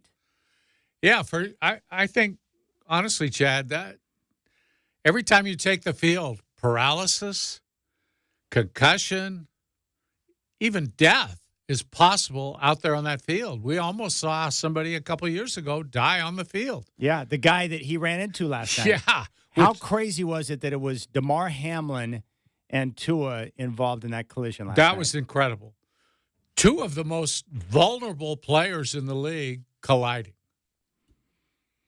That's when I realized who it was that he ran into. It's like, whoa.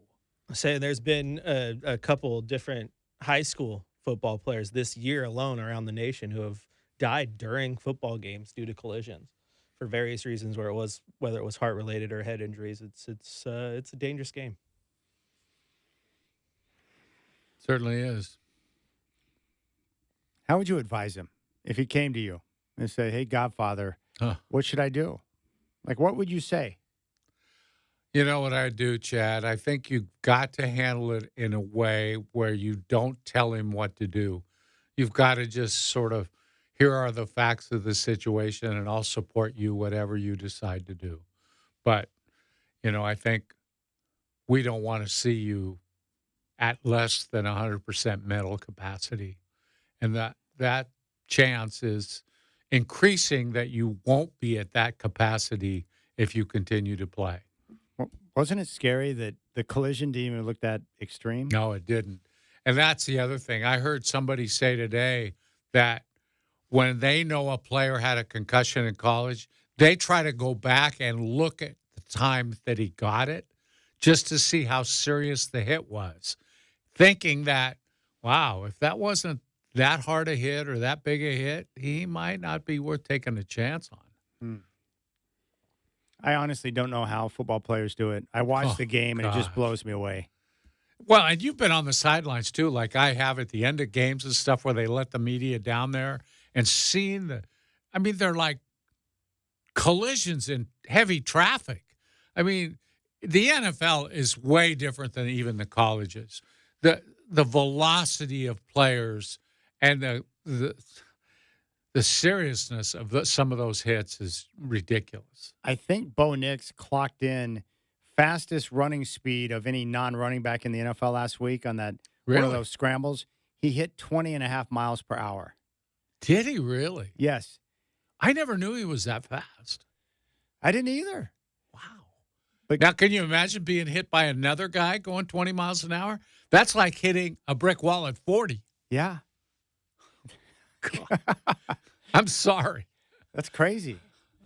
Oh, my goodness. And this is exactly why the NFL, for years, tried to hide and cover up the information that they were aware of Yeah. because of what we saw with Tua and what we're seeing with Tua. Which is an unconscionable thing to do, by the way. Yeah, because for years, players had no idea what damage was being done, but they were just taught to get up, dust it off, and go back out there. Dude, you Yeah. just got your bell rung. It's no big deal. Get your Yeah. ass out there. I remember growing up as a Niner fan during that era that like Steve Young and Troy Aikman seemed to get a concussion every other week. Like those two were racking up concussions left and right. But you did, like you're right. It was like, oh, he got a concussion. He might play next week. He just wiped it off. It was get up and keep playing. Well, Wild. usually you play in the same game even. Are you okay? Yeah, what day is it? Tuesday. Okay, go ahead. You come back.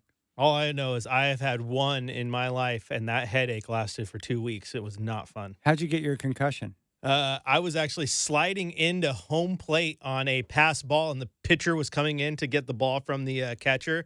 And as I slid, his knee hit me right in the side of the head, spun me around 360, and I was out. I woke up, was cognizant enough to tag the base to get safe, and then went to the dugout, and I was done. I remember Elway got a concussion in Philly. He got smashed by Mike Mamula, and he didn't play the rest of the game, but the blank stare in his eyes on the Yeah. sideline. And Vacant. Yeah. they were putting smelling salts right up on his nose and like nothing. It was just like it's like the soul had left the body. It was creepy. Yeah. Lights are on, but nobody's home. No. Yeah. Oh, my goodness. Yeah, that's what I hope. I just hope that Tua, you're right. He's got to arrive at the decision himself. Yeah. And I think the more people tell him not to, it's just human nature. When somebody tells you not to do it, you're probably going to do it. Yeah, you I'm know? going to prove him wrong. Yeah. I'm going to be okay. Yeah. That's the way they're programmed. I've got this. They've always been that way. It just puts a bigger chip on their shoulder. And that's part of what makes them great is that determination.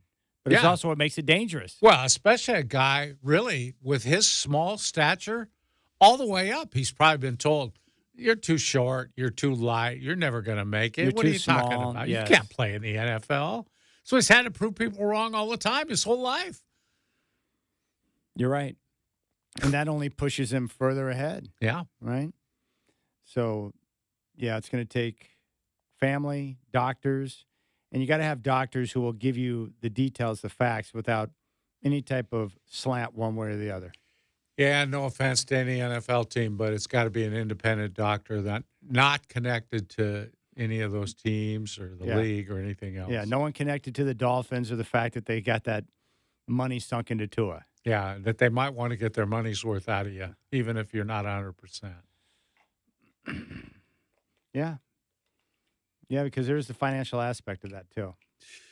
Yeah, they not only got to pay you, they got to pay for some other guy to replace you. I know. All right, Brian No, Fox Sports Radio. We'll talk with him next. He's a Dolphin fan, so we'll get his take on Tua. There are multiple games I want to ask him about this week in the NFL, including the 49ers laying 6 at Minnesota without Christian McCaffrey. What does he think about that game? How about them Cowboys? Big home favorites this week, coming off a big win over Cleveland. How badly do the Browns want to get out of that Deshaun Watson deal? It's probably pretty bad. All right, Brian No, Fox Sports Radio is coming up next. We love talking ball with him. And don't forget, tomorrow the Civil War kicks off at 12:30 on your home of the Beavs, 1190 KX, with the pregame starting at 10:30.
All right, top 25 matchup.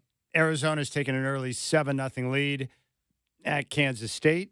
As we get ready for another weekend of ball, it's going to be awesome. Joining us right now is our good friend Brian Noe from Fox Sports Radio. Now, Brian, Chris Burkhart wants to know, if you two are texting and you say, call me on this number, why'd you send him the number?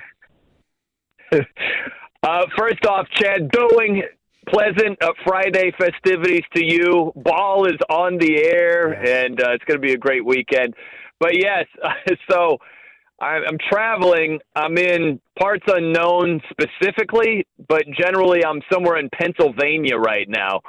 And so Chris texted me, and he was like, hey, like 4 minutes until we're back if you want to connect, because I have, like my Comrex, my radio stuff, which is how I normally connect. And I was like, hey, bud, I'm on the road right now. Could you give me a call? And then I texted him my number. And so he calls me, and he's like, so I'm glad you texted me your number because I was texting you on that number already. I'm like, oh, yeah, that was kind of dumb, huh? It's great, man. It's great to have you on the show, buddy. Love talking ball with you. We got to start with your Miami Dolphins. What were you thinking when you saw Tua go down again last night with a concussion? Well, I wasn't thinking anything, Chad, because NFL Plus sucks. That's what I'd like to get off my chest to start here. So there are random times I'm watching on my tablet, and it'll just go dark. What? It'll go down. Yeah, it just cuts off.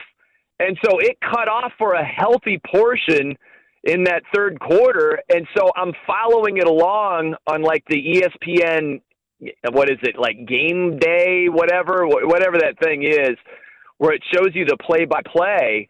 And while I was trying to reconnect with NFL Plus, it said Tua, whatever, gained 4 or 5 yards on the scramble. And then it said that he was injured. And I'm like, oh, no.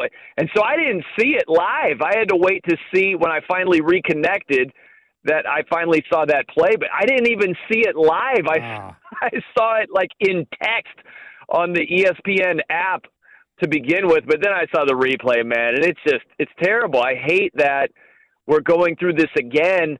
But look, man, you hear a lot of people, this is what bothers me. You hear a lot of people that say, Tua should stop playing. Tua should do what Tua wants to do. Okay, he's a grown man. He knows the risks. He knows what he's signing up for. And if he makes the decision to come back and continue his career, God bless him, and I hope he's healthy going forward. If he says it's too risky, I'm going to retire, fine, God bless him that way too. But it's his decision. I hate these people talking about what Tua should do. You're not Tua. Stop telling Tua what to do. Let Tua figure out what Tua wants to do. I agree. Okay, I agree with you to an extent, but my only concern about that, Brian, is these guys, sometimes you have to protect them from themselves. A lot of them would go out and play with a broken leg if you'd let them. And we've seen that for years. And that said, if you were his brother, his father, what would you tell him? It's a great question, Dwight. And honestly, I think I would say, because I can't say this for sure, because he's not my brother, and I don't have a brother. I just have one sister. Gotcha. Shout out to Christy, right? But Yeah. I'll do my best to be as honest as I can be without knowing the exact feelings I would have if this was the situation. But I think I would say it's up to you. And if you want to go back and play, hey, maybe give it one more shot. Because I look at it like this, and I hear you. You set it up very nicely, Dwight, where think of like a shot fighter. Think of a boxer who has just taken one too many punches and just wants to go back for more. And you're like, bro, it's not worth it. It's not a good idea. I think with Tua, what's different than that situation is he can protect himself a whole lot better. If you go back to the first couple of concussions, it's because he wasn't getting rid of the ball soon enough. You think about the Bills concussion, not from last night, but from a couple of years ago, when he was just holding on to the ball near the goal line, holding on, gets hits his head on the back of the grass, right? Gets concussed. Against the Bengals, similar situation, holding it, hits the turf and has the the real scary fencing position. That's so bad. But again, it's not getting rid of the football quickly enough. What happened last night? He was running the ball, didn't slide, didn't protect himself. So if he comes back and it's like job number one is to remain upright. Okay, that job number one is to do that. If he can get rid of the ball quickly, more effectively, and decrease the chances, not nullify, but decrease the chances that he's at risk for another concussion. And if he's running the football, he's not a guy that relies on his legs a whole lot. He runs just very, very sparingly. But if he does, you got to slide. You can't take any punishment while running. If he is so clearly focused on that, I think that he can decrease his chances to be at risk for another concussion. It's going to be a risk if he decides to come back. But these people that act like he's doomed, he's just got to make some changes to the style of play that he has. And I don't think that would be the most reckless thing if he does decide to do that. And my hunch is that's what he will decide to do. Hey, Brian, if he's out for an extended period of time, what's their best option at quarterback? How would you handle that? Man, well, it's not Skylar Thompson, I'll tell you. But that's what Mike McDaniel said, you know. It's like, hey, he's the next man up, so he's the guy. And that, to me, seems like, gosh, I hope Tua's healthy sooner than later, you know. I get it. You don't want to go in a press conference and say, hey, we're open for business. Like, Ryan Tannehill, come on back, man. Please come on back. But you don't want to say anything that's negative towards Skylar Thompson, but we know the Dolphins aren't going anywhere if he's the guy for any significant stretch. So they're going to run with him. It depends on how long Tua is out. But, you know, if Tua, let's just say he's out for the entire season, I just can't imagine that Skylar Thompson would be the guy the entire year. They would have to sign someone that pushed him and that would hopefully be better than him. But for right now, it's old S. Thompson, baby, the Skylar Thompson show. Yeah, I guess that will do. I wanted to ask you, Brian, after watching Buffalo last night, do you think that we can honestly say that not only they have a running game, but maybe they're actually committed to it to take a little pressure off their quarterback and maybe be a little more diversified offense? I mean, I like James Cook quite a bit. I think that, well, two things, Dwight. If you look at last week's opponent, Arizona's front seven is freaking terrible. Like, just take a look at the depth chart and just tell me how many names you recognize, you know, especially the D-line. And if you look at the Dolphins' front seven, not the greatest, not the greatest. So I like James Cook a lot, but I just want to see more from the Bills. We've seen them be a little bit too pass-happy in the past, and have relied too much on Josh Allen to really fuel that running game. So I just want to see how they perform against better rush defenses. But, yeah, the first 2 weeks they've looked really good. James Cook has looked good. There have been times where I'm like, just give James Cook the ball. And there are stretches where they simply forget to do that. So I like how they've performed the first 2 weeks, but I just got to see more against better run defenses to truly buy in that they've turned the corner with that. We're talking with Brian Noe, Fox Sports Radio here on the Rip City Drive. What jumped out at you the most in week one of the NFL action? Well, I would say the first thing is the Bengals losing outright to the Patriots. That was a shocker. And you probably saw like the Circa Survivor pool where there are like 14,000 entrants for $1,000 a piece. Winner gets over $14 million, and like 4,000 plus are knocked out immediately. Can you imagine, Chad? You're like, all right, I'm going to give it a go, man. I can't go wrong. The Patriots suck. Let's go with the Bengals layup in week one. Yeah, dunzo for the entire year. So that was surprising. And the other big picture thing that really surprised me, the lack of passing yards, just league-wide. There were hardly any quarterbacks. There were only, two quarterbacks to throw for 300-plus yards? I think it was Stafford and I believe my guy Tua, if I'm not mistaken. Those are the two guys. Baker Mayfield was close. That was it. Two guys with 300-plus yards and a lot of dudes, like over half the league, under 200 yards passing. So it's just something to keep your eye on. We see a lot of these defenses with those two high safeties and just keep everything in front of you. So I want to see if this is a trend or just a week one thing where the passing numbers were really down league-wide. Brian, what do you expect out of the Jets this week? Are they going to bounce back? Is Aaron ready now after one game to kind of return to Aaron Rodgers' form? What do you think?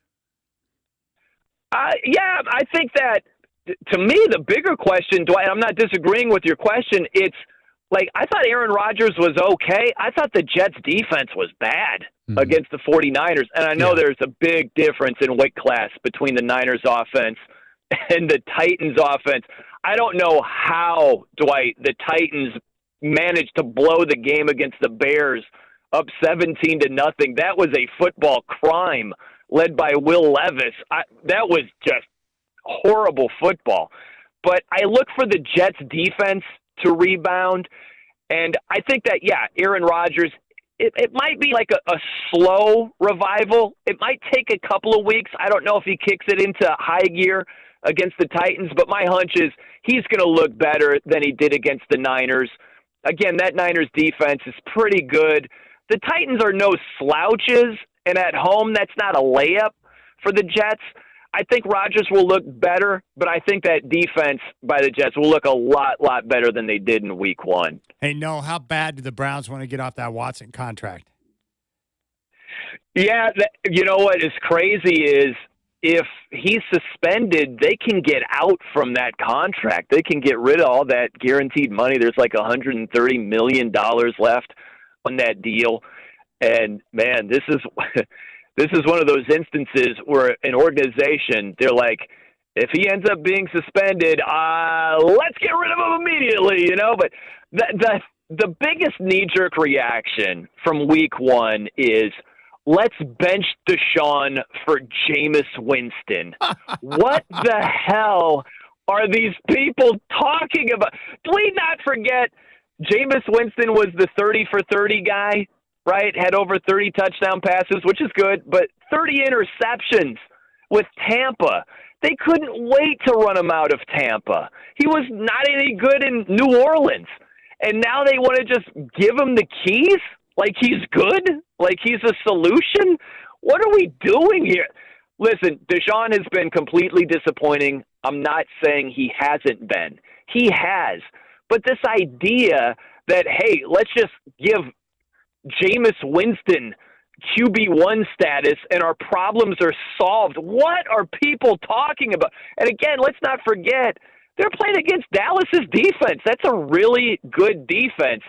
That was Deshaun's 13th game. He hasn't shown anything in all 13 games. So I'm not putting all of it on Dallas's defense. I'm saying just give it a little bit of time. Do you really believe in your heart of hearts Jameis would have fared a whole lot better in week one? Or Jameis would fare a whole lot better this entire season than Deshaun Watson? Just let Deshaun play. If he's suspended, you get out from the contract, but you're committed to him right now. You don't even think about benching him for Jameis Winston. Jameis Winston. If you had someone who's a solution, fine, but not for Jameis. That's the dumbest take I've heard in a long time. Keep playing Deshaun Watson. Hopefully he gets better, but don't think that you found a great upgrade with Jameis. That's just silly to me. All right, let's run a few games by you, Brian. I'm curious what you think about Kansas City -6 against the Bengals. Yeah, that's a lot of points, Dwight. I would lay it while gritting my teeth. It seems like a layup just based off of last week, but it's not. I just think without Jamar Chase being truly Jamar, right? He's getting back up to speed, missing a lot of training camp. T. Higgins, I'm not sure he's going to play again with the hammy. I don't know if he's been officially ruled out. He might not go at all. So they just don't have their full complement of weapons. They typically suck in the first 2 weeks under Zach Taylor. So, yeah, I would lay the points with the Chiefs, but I think that it's a little bit of a knee-jerk based on how both teams fared in week one. But I just think Kansas City they're more well-oiled right now than the Bengals are. And, I would lay the 6 if I had to, Dwight. All right. What about San Francisco on a short week, laying 4.5 at Minnesota? No Christian McCaffrey. Yeah, I don't love laying points on the road, Chad, but I would do it in this instance. I just don't have a ton of faith in that Vikings defense, especially their secondary. And Christian McCaffrey, he makes that offense hum. He doesn't make it go, because it can go without him, as we saw last week. But he makes it hum. But, hey, man, Jordan Mason is a good backup, and I just don't trust, again, that Viking secondary. And I don't trust Sam Darnold to just go out there and match points with the Niners. So that's a lot of points on the road, but I would lay it with the Niners. I just think they're too good. All right, what about the Lions? 7.5, speaking of a lot of points, against Tampa Bay. Yeah, that's just too many for me, Dwight. You know, you can always regret it no matter what side you're on when you're talking about NFL picks, but I get over a touchdown with a good rush defense, right? We get Vita Vea up there clogging the rushing lanes. I don't think the Lions are going to run it like crazy.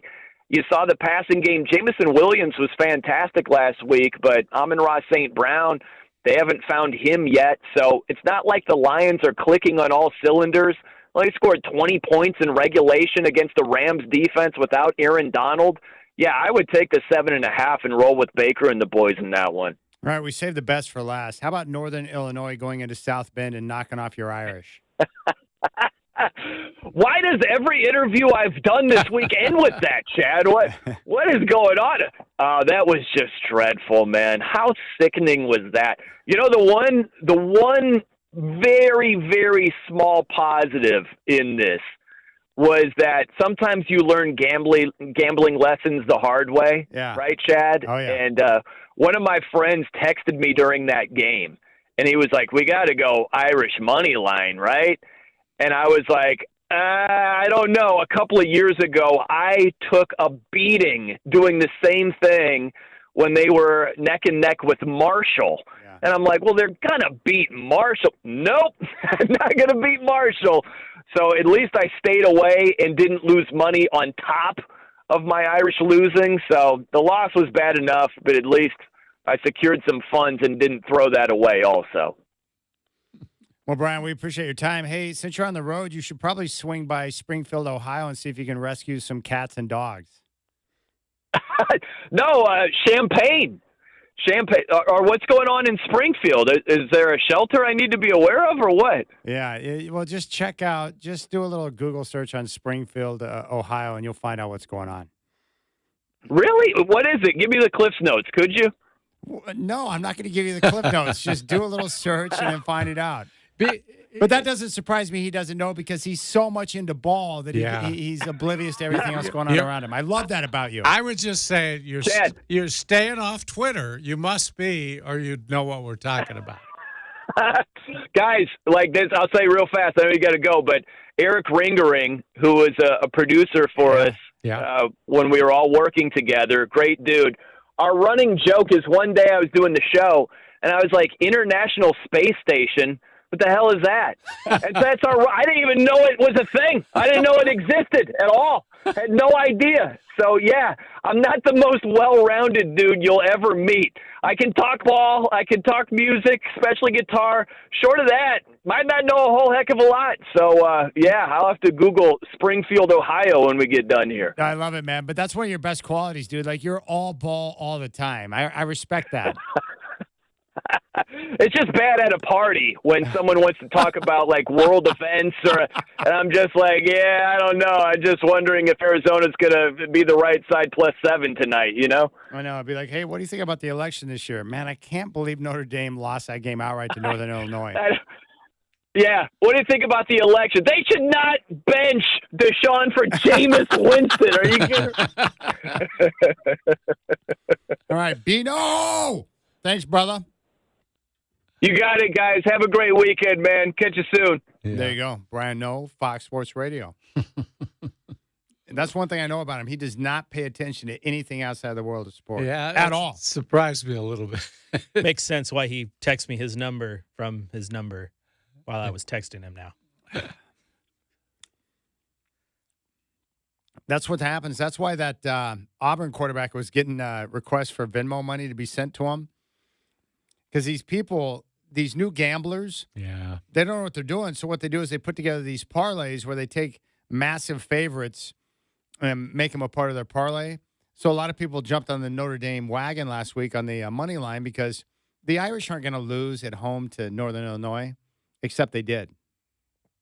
And every week in sports, there's always one game where you're like, did that really happened? Yeah. Auburn lost at home to Cal. Yeah, to Cal. Kidding me? That's the one Feinbaum said. Never in a million years. Not happening. It did. All right, we'll come back. We got some high fives to hand out. You got the Rip City Drive to Dwight and Chad. Big thanks to Bino, Brian O, Fox Sports Radio.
All right, high five time, Godfather. I'll go ahead and start today. I'm going to hand one Okay. out to Kenny Dillingham, head coach at Arizona State. Took over the program last year in a full rebuild after the mess that was left behind by Herm Edwards. They finished 3-9, and they were picked this year to finish last in the Big 12.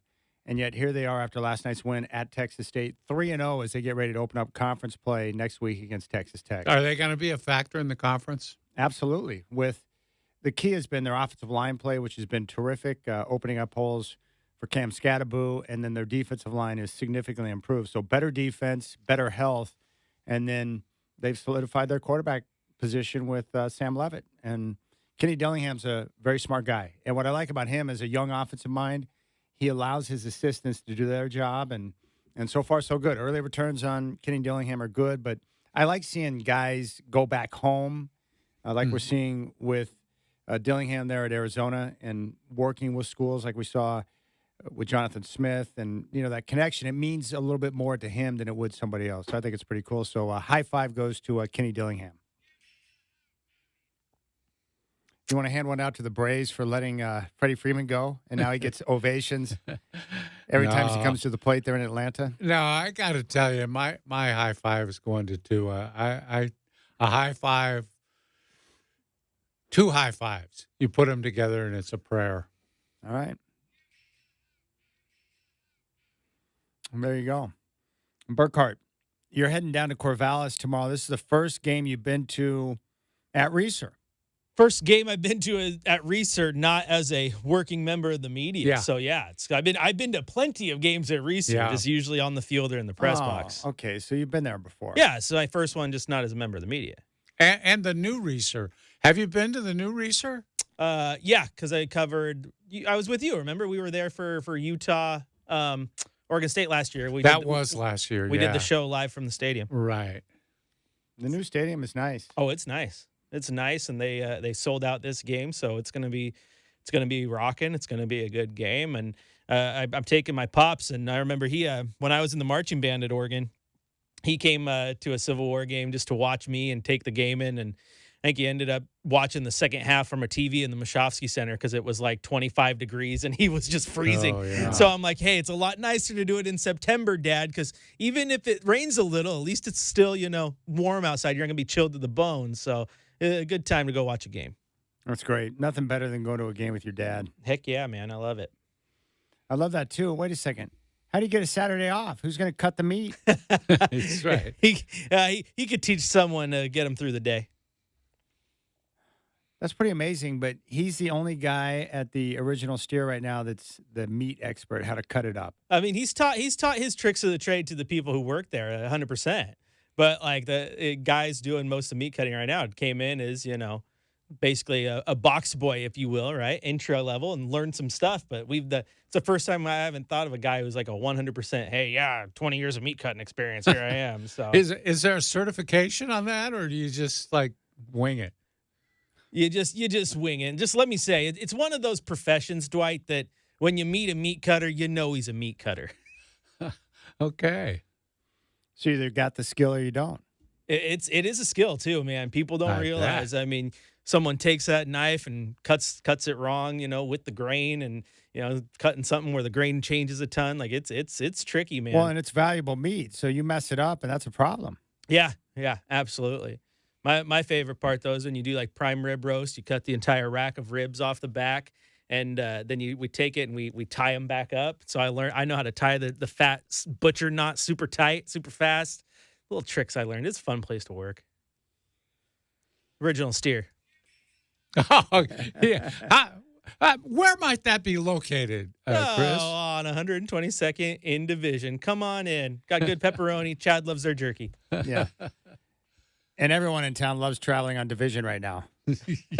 Yeah, don't they? Hey, what was that story yesterday where the city council's looking at redoing the Burnside Bridge, and it would be shut down for 5 years? 5 years Are you freaking to kidding me? replace the Burnside Bridge. Oh, we don't need it. What the heck? It's probably the most traveled bridge in town, I would think. I start to get confused by construction projects because, like, out by my house, the That's roads around my incredible. house have been under construction for like 4 years. Yeah. And I don't even know what they're doing. It's like out here, 217. The project that never ended, I think. Blows my mind. And you know how the council thinks, they're like, well, people don't need to drive anyway, so what does it matter? We'd rather they stayed home. Yeah. Take Max. Take the bus. Leave the driving to us. 5 years. Yeah. And how many million did I tell you that one was? It was a lot. I don't remember. It was a massive number. Yeah, it was. I don't remember how much. All right, that's going to do it for us. Big thanks to Jim Wilson. Yeah.